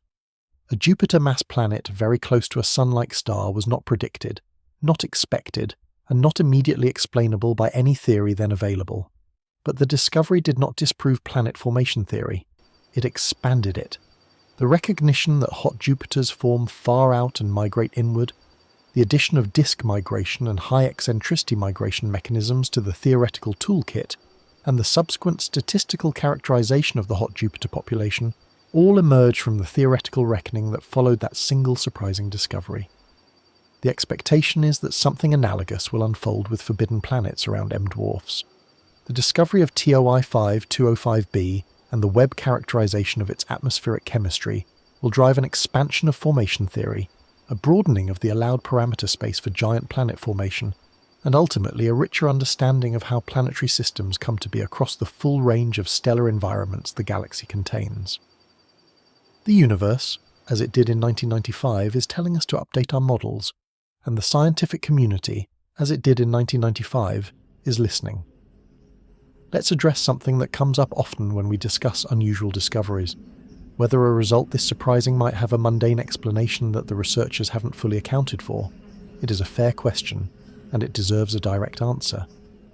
The most important alternative to scrutinize is the stellar contamination itself. Could the apparent metal-poor, carbon-rich atmospheric signal be an artifact of incomplete correction for starspot contamination rather than a genuine atmospheric property? The researchers addressed this directly in the paper, and their answer is that while stellar contamination is real and significant for this system, its effects are distinguishable from true atmospheric features in the wavelength-dependent behavior of the transmission spectrum. The star-spot correction actually tends to enhance apparent atmospheric features at certain wavelengths rather than suppress them, meaning that inadequate correction would tend to inflate the metallicity measurement upward rather than deflate it below the stellar value, which is the opposite of what the data shows. Additionally, the retrieval analysis was performed both with and without stellar contamination corrections, and the metal-poor atmospheric inference persisted in both cases. This robustness across different analytical treatments is an important validation of the core finding. It does not depend on a particular assumption about the starspot model. It emerges from the data itself across multiple approaches. That kind of robustness is exactly what scientists look for when deciding how much confidence to place in a surprising result. We should also acknowledge the role of scientific culture in producing reliable results. The researchers who work on papers like this one operate within a community that has strong norms around transparency, replication, and self-criticism. Results that are published in peer-reviewed journals have been challenged by independent reviewers who have no stake in confirming the author's claims. This process does not guarantee perfect results, but it substantially filters out the most obvious errors and the most poorly justified conclusions. When a peer-reviewed paper in the Astronomical Journal makes a claim about an exoplanet's atmospheric composition, that claim has survived a level of scrutiny that most information sources cannot match. As we approach the end of this exploration, let's pull the perspective back to its longest possible view. We have travelled from the nature of the red dwarf stars that dominate the galaxy to the detailed atmospheric chemistry of a single planet orbiting one of them. We have traced the theoretical landscape of planet formation models and explained why this particular world sits in a corner of that landscape that the models insist should be empty. we have described how a space telescope built over 3 decades and operated from 1 million miles away reads the chemistry of worlds we will never visit, through the faintest whispers of absorbed starlight, analysed by instruments maintained colder than any naturally occurring object in our solar system. All of it connects. The ubiquity of red dwarfs means that if giant planets form around them at all, even rarely, the absolute number of such planets in the Milky Way is enormous. The rarity of those giants, and the difficulty our models have explaining them, tells us that planet formation physics still has uncharted territory. The unusual atmospheric chemistry of TOI 5205b, the most detailed portrait yet of a giant around a red dwarf, gives us specific and testable claims about what processes shaped this world. And Webb gives us the instrument capable of gathering the evidence that will eventually tell us which of those processes was actually at work. We are at the beginning of understanding what the most common planetary systems in the universe look like at a chemical level. We are at the beginning of understanding what planet formation means across the full range of stellar environments the galaxy provides, rather than just in the specific case of our own solar system. And beginnings, in science, are the most exciting places to be. Not because we know the answers, but because we finally have the instruments capable of finding them. The universe built a planet it was not supposed to. It filled that planet with a chemical fingerprint nobody predicted. And then, after 283 years of a light travel time, the evidence of that chemistry reached a golden mirror floating silently 1 million miles from Earth and fell, wavelength by wavelength, onto a cold detector array built by human hands to receive exactly this kind of message. We received it, we are reading it, and we are, slowly and carefully and with appropriate scientific humility, starting to understand what it says. This is Liam from Deep Space Intelligence. I always encourage you to dig into the primary sources, follow the scientists who do this work, and never stop questioning what you hear, including on this channel. That is how science works, and it is how all of us can participate in the enterprise of understanding where we live. Thank you for being here, and I will see you in the next one. But let's not stop there.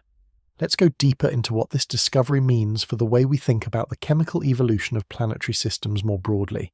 Because TOI 5205b connects to some of the most fundamental questions in planetary science, in ways that go well beyond a single unusual measurement.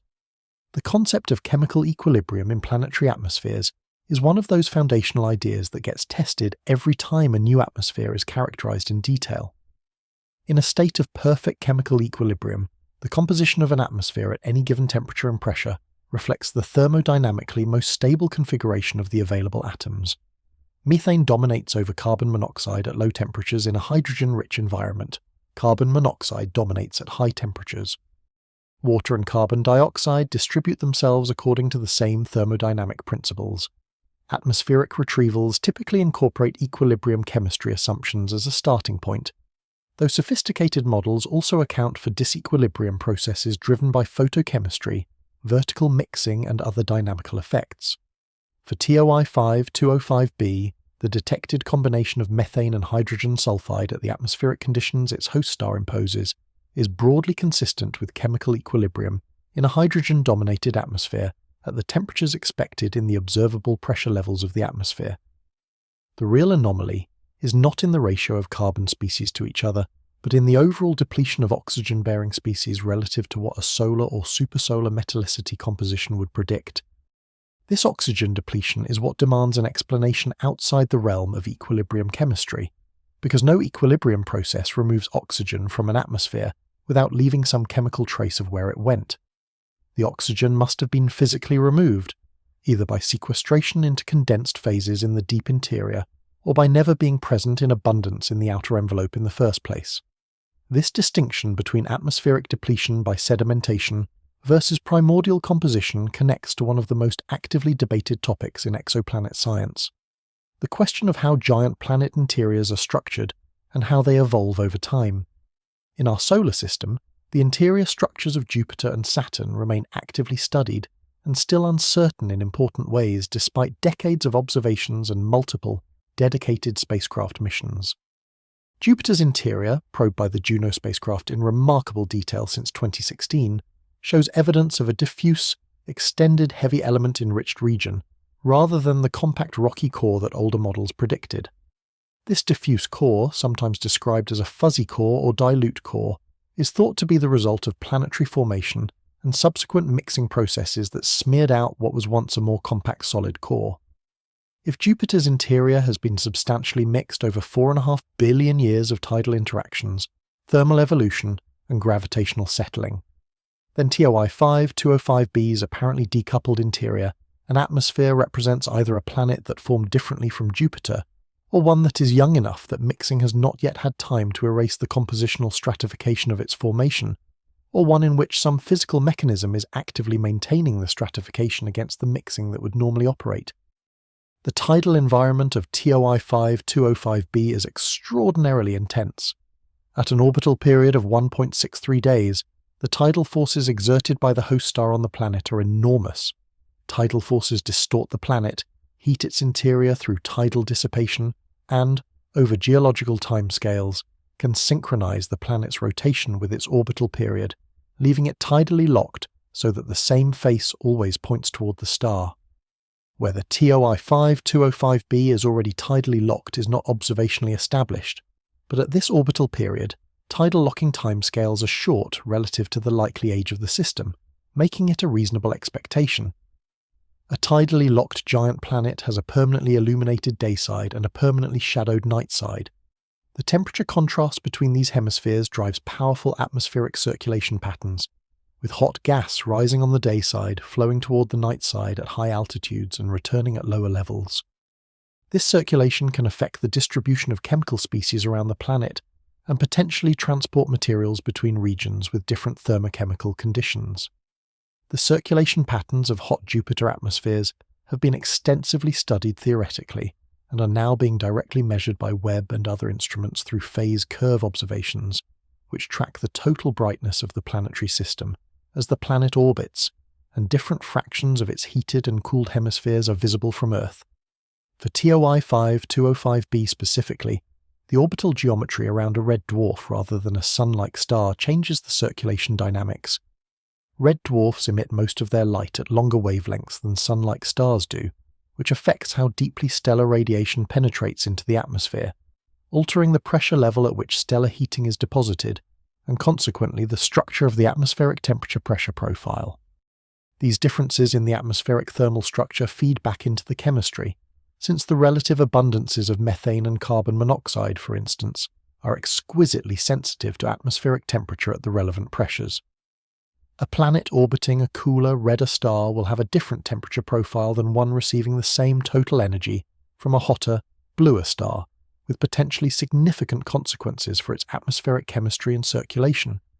These connected considerations, tidal locking, atmospheric circulation, stellar spectral type effects on atmospheric heating, and interior atmosphere chemical exchange, are all active areas of theoretical modelling that bear directly on interpreting what Webb measured at TOI 5205b. No single model currently accounts for all of them simultaneously, with full physical realism, but the field is advancing rapidly. The combination of increasingly detailed observational constraints from Webb and increasingly sophisticated multi-physics atmospheric and interior models is steadily narrowing the gap between what we observe and what we can coherently explain. Let's also spend a moment thinking about what the discovery of forbidden planets around M-dwarfs implies for our statistical understanding of where giant planets live in the galaxy as a whole. We tend to think about planetary occurrence rates in terms of percentages of host stars, and for sun-like stars, the hot Jupiter occurrence rate of roughly 1% has been well established by decades of radial velocity and transit surveys. But there is another way to think about occurrence rates that becomes interesting when we consider how different types of stars are distributed in the galaxy. Because M-dwarfs are so much more numerous than sun-like stars, even a much lower occurrence rate of giant planets around them can translate into a substantial absolute population.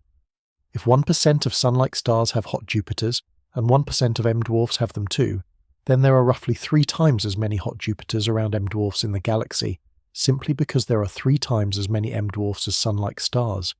And if the true occurrence rate of giant planets around M-dwarfs at all orbital separations is even a fraction of a percent, the total population of these worlds spread across the galaxy could be in the hundreds of millions or more. That is not a small number. It means that if we are right that TOI 5205b represents a class of planet with unusual formation histories and unusual atmospheric chemistry, we're talking about a potentially huge population of such worlds whose properties we're only beginning to characterize. Each new GEMS target that receives a detailed Webb atmospheric portrait adds to the statistical picture of what this population looks like, and as the picture fills in, the formation theorists who are working to explain these worlds will have increasingly rich data to constrain their models. There is something quietly profound about the fact that the most common stars in the galaxy, the stars that are too dim to see with the naked eye despite being spread throughout our cosmic neighborhood, are now becoming some of the most scientifically productive targets in exoplanet research. For most of the history of astronomy, M-dwarfs were almost invisible to human observation. The earliest astronomical catalogues focused on stars bright enough to be seen without optical aid, and not a single M-dwarf qualifies. The development of photographic astronomy in the 19th century and electronic detectors in the 20th century gradually made these faint stars accessible, but they remained scientifically secondary compared to the more easily studied sun-like stars and giants. The exoplanet revolution changed this. The small size of M-dwarfs, which makes their stars so faint and difficult to study in many respects, simultaneously makes their planets easier to detect and characterize through transit and radial velocity methods. A Jupiter-sized planet transiting an M-dwarf blocks far more of the star's light than it would transiting a sun-like star. A planet of any mass exerts a larger radial velocity signal on a less massive star.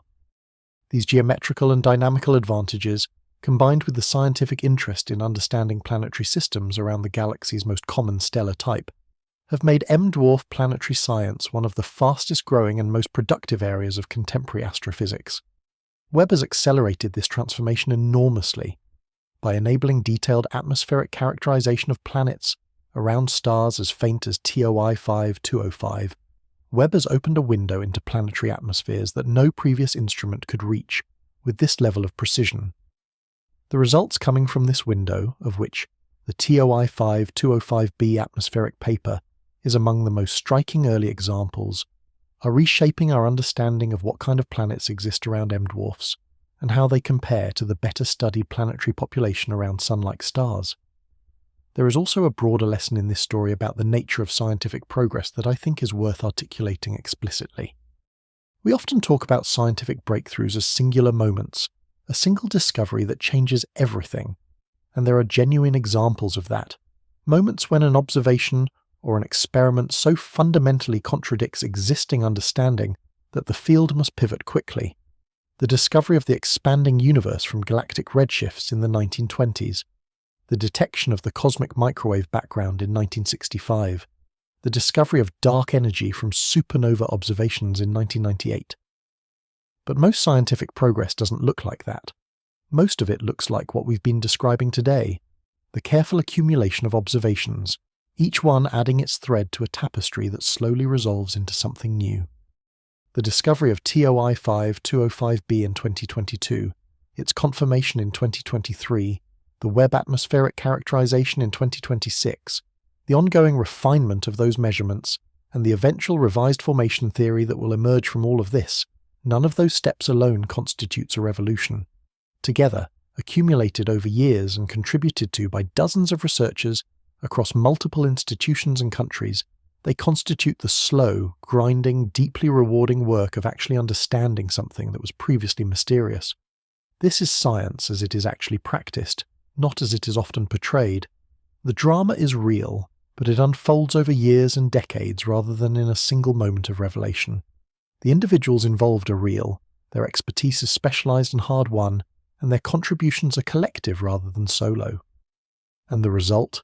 The actual expansion of human understanding about the universe is as profound as any single dramatic discovery could be. TOI 5205b is now part of that ongoing story. It sits in the catalogue of characterized exoplanet atmospheres as an outlier, a challenge, a question mark, and an opportunity. Every observation, every model run, every revised theoretical prediction that it inspires is a step toward the understanding that currently eludes us. And the steps are being taken right now by scientists who woke up this morning thinking about this planet and went to their offices or their telescopes or their computing clusters to continue the work. The universe is under no obligation to make itself easy to understand. It simply is what it is, built according to physical laws of extraordinary generality and depth.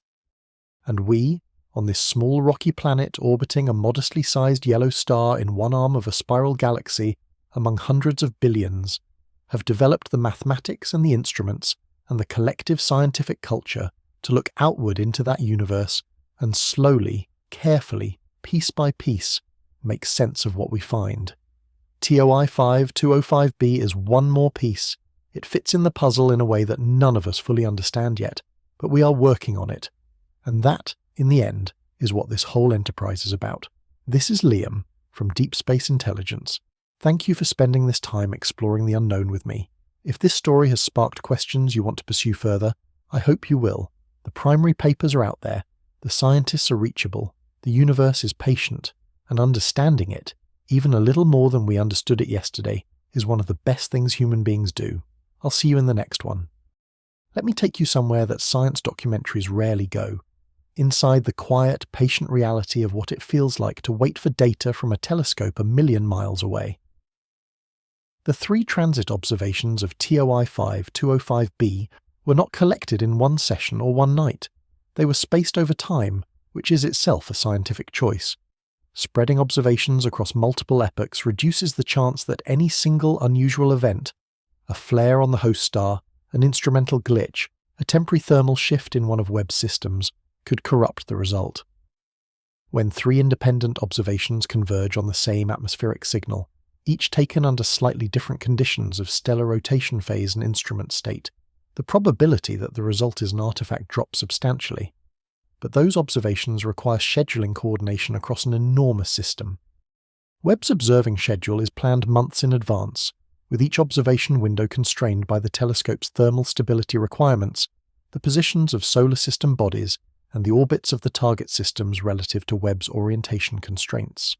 The team proposing to observe 3 transits of TOI 5205b had to identify those transit windows months in advance, submit scheduling requests, receive confirmation that the windows were approved, and then wait, sometimes for months between transits, for each observation to occur. The data itself arrives not as a clean, ready-to-interpret spectrum, but as raw photon counts from thousands of detector pixels, each with its own noise characteristics, its own sensitivity calibration, and its own systematic behavior. Data reduction teams work through a pipeline that converts those raw counts into calibrated spectra, applying corrections for pixel-to-pixel sensitivity variations, cosmic ray hits, background subtraction, and a dozen other effects that could distort the final measurement if not properly handled. This pipeline work is not glamorous. It does not appear on press releases, but it is absolutely foundational, because every downstream interpretation is only as reliable as the data reduction that precedes it. By the time the atmospheric retrieval software begins its work, the data has already passed through multiple layers of human judgment and technical expertise. The retrieval itself then runs thousands to millions of model atmospheres, comparing each one's predicted transmission spectrum against the actual data and assigning a probability based on how well it fits. The resulting posterior distributions, the probability landscapes over atmospheric composition space that encode everything the data can tell us, are the raw material from which the final published results are derived. Reading a paper, like the TOI 5205b atmospheric characterization is, in a very real sense, reading a highly compressed summary of that entire chain of decisions, calibrations, observations, computations, and interpretations. The paper is not the science. The science is everything that went into producing the paper, over years of work by dozens of people, and everything that comes after it as the community reacts, critiques, builds on, and eventually either confirms or revises its conclusions. This is the part of science that is hardest to convey to a general audience and most important to appreciate. The published result, the headline finding, the number that gets reported, is the very end of a long and intricate process. Understanding that process, even at a broad level, is what allows us to properly calibrate our confidence in a result, rather than treating it as either unquestionable truth or dismissible speculation. For TOI 5205b's atmospheric measurements, the process supports a high degree of confidence in the qualitative findings. Methane and hydrogen sulfide are present, the atmospheric metallicity is low relative to the host star, and the atmosphere is carbon-rich and oxygen-poor. The quantitative values and the precise interpretation of what they mean for formation history carry more uncertainty and will be refined by future work. That distinction between robust qualitative findings and more uncertain quantitative details is the kind of nuance that gets lost in simplified coverage, but that genuinely matters for understanding where the science stands. I want to circle back one more time to the question of what TOI 5205b means for planetary science as a discipline, because I think there is a deeper significance here that goes beyond the specific result. The history of planetary science is, in large part, a history of the solar system. We have 8 planets as our primary data set, all formed in the same disk around the same star from the same starting material at nearly the same time. Every theory of planet formation has been developed with those 8 objects as the foundational test cases, and for most of the history of the discipline, there was no other data set to work with. Exoplanet science has blown that limitation wide open.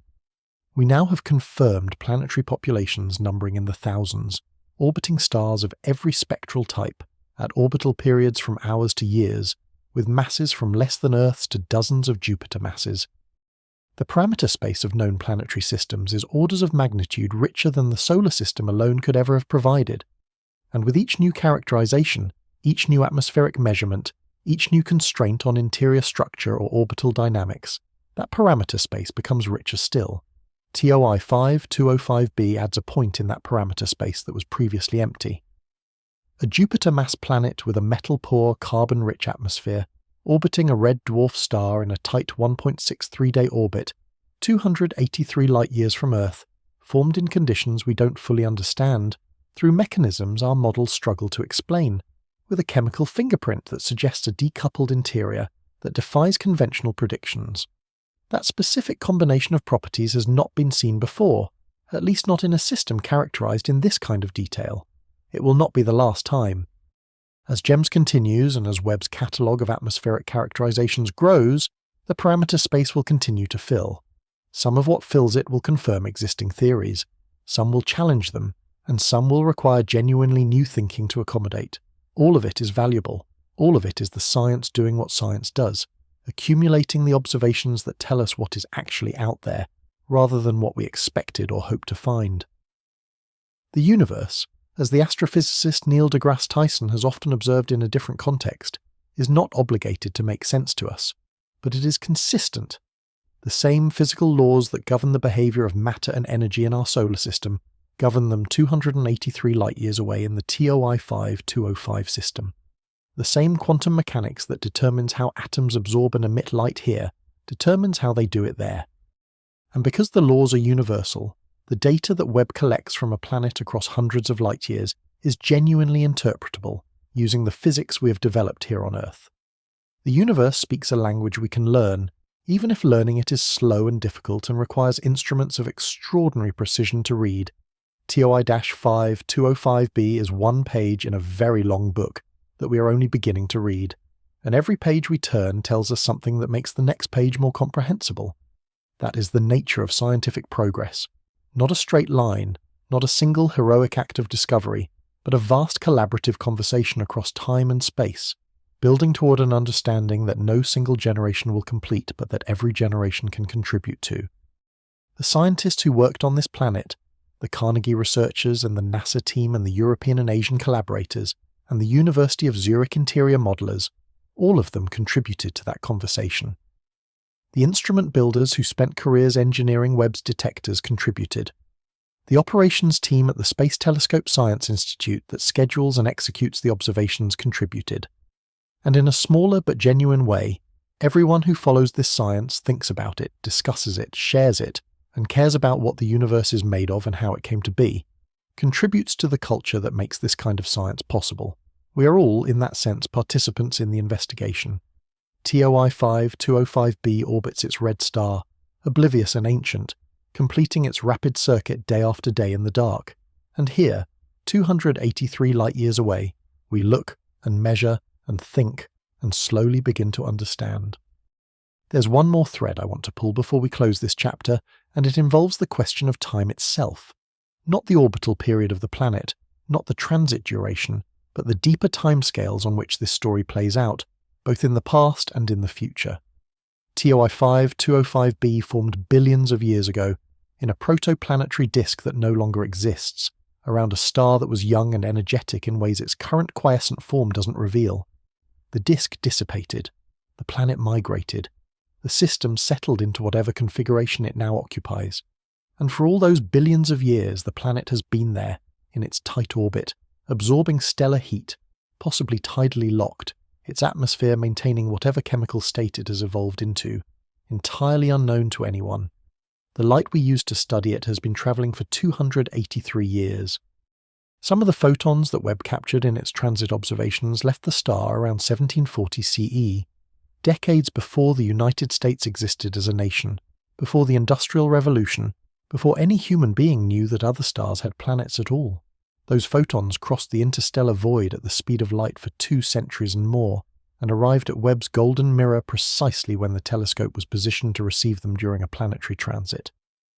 That convergence of a photon's 283-year journey, with a telescope's carefully planned observing window, is not cosmic destiny. It's geometry and orbital mechanics and planning. But it carries a certain weight when you think about what those photons carried. Information about the chemistry of an alien world, encoded in the wavelengths they were missing after passing through that world's atmosphere. Information that no human being had access to until Webb collected it and the researchers decoded it. The planet does not know we found it. The star does not know we measured its light. The universe is indifferent to our curiosity. But our curiosity is the thing that makes this indifferent universe legible. We bring the questions. The universe provides the answers, if we have the instruments to ask them precisely enough. That is the enterprise we're engaged in, and have been engaged in since the first person looked up at the night sky, and wondered what those lights were, and why they moved the way they did. The instruments have changed beyond all recognition. The sophistication of the questions has increased enormously. The answers we've extracted have reshaped our entire understanding of what we are and where we live. But the fundamental act, the looking, the wondering, the measuring, the reasoning, is the same act that it has always been. It is the most distinctively human thing we do. TOI 5205b is a small piece of an enormous puzzle. One planet, around one star, in one solar system, in one galaxy, among hundreds of billions of galaxies in a universe that has been expanding for nearly 14 billion years. By any objective measure, it is unremarkable in scale. But what it reveals about the processes that shape planetary systems, about the variety of worlds the universe builds and the conditions under which it builds them, is part of the foundation on which a deeper understanding of the cosmos is being constructed, one careful observation at a time. Webb will continue observing. The GEM survey will continue collecting data. The theorists will continue refining their models. And somewhere in that continuing work, the full story of how TOI 5205b came to be will emerge. Not all at once, and not without revisions along the way, but with the steady, irreversible momentum of a scientific community that has decided this question matters and has committed the resources and the talent to answer it. The forbidden planet sits in its orbit, carbon-rich and oxygen-poor, ancient and indifferent, completing its year in less than 2 of our days. And here, on the far side of 283 light-years, we are still listening. And that listening, that patient and precise and endlessly curious listening, is itself one of the most extraordinary things that has ever happened in this universe, as far as we know. A species that evolved on a rocky planet, built telescopes from glass and metal and semiconductor, launched one of those telescopes into orbit 1 million miles from home, and used it to read the chemistry of a world around a star they cannot even see with their naked eyes. If that is not remarkable, nothing is. I want to say one more thing about TOI 5205b specifically, something that the scientific language of the papers and press releases doesn't fully capture. This planet exists. Right now, as you listen to this, it is there in its orbit, racing around its small red star at a speed of many tens of kilometers per second, its atmosphere churning with carbon chemistry and hydrogen sulfide, its interior holding its heavy elements in a deep embrace that its outer layers cannot share. It is a real place, not a theoretical construct, not a computer simulation, not an artist's impression, but an actual world made of gas and metal and ice, older than our solar system may be, following its tight orbital path as it has for billions of years. We found it, we measured it. We do not yet fully understand it, but we know it is there, and we know something real about what it is made of, and we are working on the rest. That progression, from not knowing a thing exists to knowing it exists to knowing something about it, to eventually understanding it in depth, is the full arc of scientific knowledge about any object in the universe. TOI 5205b is partway along that arc, at the exciting early stages where the questions are sharper than the answers, and where each new observation has the potential to change the picture significantly. Those are the best moments in science, not the end, when everything is known and the textbooks have been written, but the middle, when the data is rich and the interpretation is still open, and the theorists and the observers are in active dialogue about what it all means. That is where we are with this planet, and that is where this channel will continue to follow the story as it develops. The stars above us, most of them red and dim and invisible to human eyes, are surrounded by worlds we are only beginning to know. TOI 5205b is one of those worlds, and it has already taught us that the universe is more creative and more surprising than we gave it credit for. That lesson, repeated as it is every time we point a powerful instrument at the sky, never gets old. This is Liam from Deep Space Intelligence. Thank you for being here. Stay curious, stay skeptical, and keep looking up. I'd like to add something that I think brings this story full circle in a way that matters scientifically. We began this journey by talking about red dwarfs as the invisible majority of the galaxy, stars that dominate by number yet hide in plain sight, too faint for any unaided human eye to detect. We talked about how their small size, which makes them so dim, simultaneously makes them uniquely valuable for exoplanet science, because it amplifies the signals of transiting planets.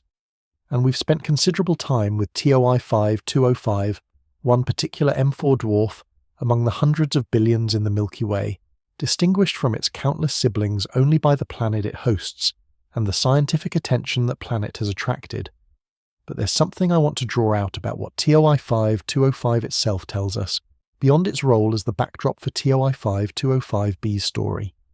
M4 dwarfs like TOI 5205 occupy a fascinating middle ground in the M-dwarf spectral classification. The M spectral type spans a wide range of masses and temperatures, from the most massive M-dwarfs near the boundary with K-type stars, down to the least massive stars that barely sustain hydrogen fusion at all, right at the edge of brown dwarf territory. M4 dwarfs sit roughly in the middle of this range, with masses near 40% of the Sun, surface temperatures around 3,400 Kelvin, and luminosities roughly 2 to 3% of the Sun's. Stars of this type are fully convective throughout their interiors, meaning that unlike the Sun, which has a radiative zone surrounding the core and a convective envelope on the outside, an M4 dwarf stirs its entire interior in a continuous convective cycle. This full convection has important consequences for the star's magnetic behavior. Without the shear layer between a radiative zone and a convective zone that is thought to drive the solar magnetic dynamo, M-dwarfs generate their magnetic fields through a distributed convective dynamo that can produce intense and long-lived magnetic activity. Star spots that would last days to weeks on the Sun can persist for months or years on an M-dwarf. Stellar flares, energetic eruptions that briefly brighten the star in ultraviolet and X-ray light, can be far more powerful relative to the star's baseline luminosity than solar flares are relative to the Sun's. This magnetic ferocity is one of the reasons that M-dwarf planetary habitability is such a complex question.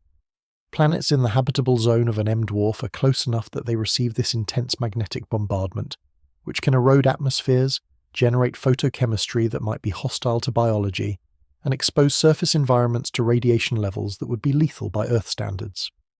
Whether these challenges are insurmountable for life, or whether biology can adapt to and perhaps even exploit the energetic environment of a red dwarf system, is one of the genuinely open questions in astrobiology. For TOI 5205b, this magnetic activity is not a habitability question but a measurement challenge. As we discussed in the context of stellar contamination, the star spots and faculae on TOI 5205's surface interfere with the atmospheric measurements Webb tries to make. But it is also, in a broader sense, part of the environmental context in which this planet lives. The UV and X-ray radiation from the active host star continuously bombards TOI 5205b's upper atmosphere, potentially driving photochemical reactions that alter the atmospheric composition over time. If the planet is tidally locked, the day side receives this irradiation continuously, while the night side is shielded. The resulting photochemical gradients between day and night sides could contribute to the atmospheric circulation patterns and the distribution of chemical species that Webb's observations sample. Understanding a planet's atmosphere in detail requires understanding the stellar environment it inhabits. And understanding that environment requires understanding the physics of M-dwarf magnetic activity, which is still an active area of research with many unresolved questions. The GEMS survey is contributing to this understanding as a byproduct of its primary science goals, since characterizing the stellar contamination for each target system requires modeling the stellar surface activity in detail. Over time, the collection of stellar activity models built for GEMS targets will add to the community's understanding of how M-dwarf magnetic behavior varies across the range of stellar masses, ages, and rotation rates that the survey samples. All of this interconnection between planet formation theory, atmospheric physics, stellar activity, orbital dynamics, and instrument calibration is characteristic of the complexity that makes M-dwarf planetary science both challenging and scientifically rich. Every answer to one question tends to open questions about related topics. Every observation illuminates one aspect of the system while highlighting the darkness that still surrounds adjacent aspects. This is not a sign of failure. It is a sign of a field that is genuinely engaging with nature's complexity, rather than retreating into oversimplified models. TOI 5205b, with all its anomalies and all its unanswered questions, is a gift to this field. It is a natural experiment that tests multiple aspects of planetary formation and evolution simultaneously, in a setting around a red dwarf star that is representative of most of the galaxy's planetary systems. Every measurement we make of it, every model we run to try to explain it, every follow-up observation we design to refine the picture is contributing to a body of knowledge that will serve planetary science for decades. And somewhere in that accumulating knowledge, the answer to the question of how this planet came to be will take its place alongside the other hard-won answers that science has extracted from the universe's patient silence. Not because the universe volunteered the answer, but because we asked again and again, with increasingly precise instruments and increasingly sophisticated questions, until the signal rose clear above the noise. This is what science does. This is what it has always done. And this, in the end, is why it matters.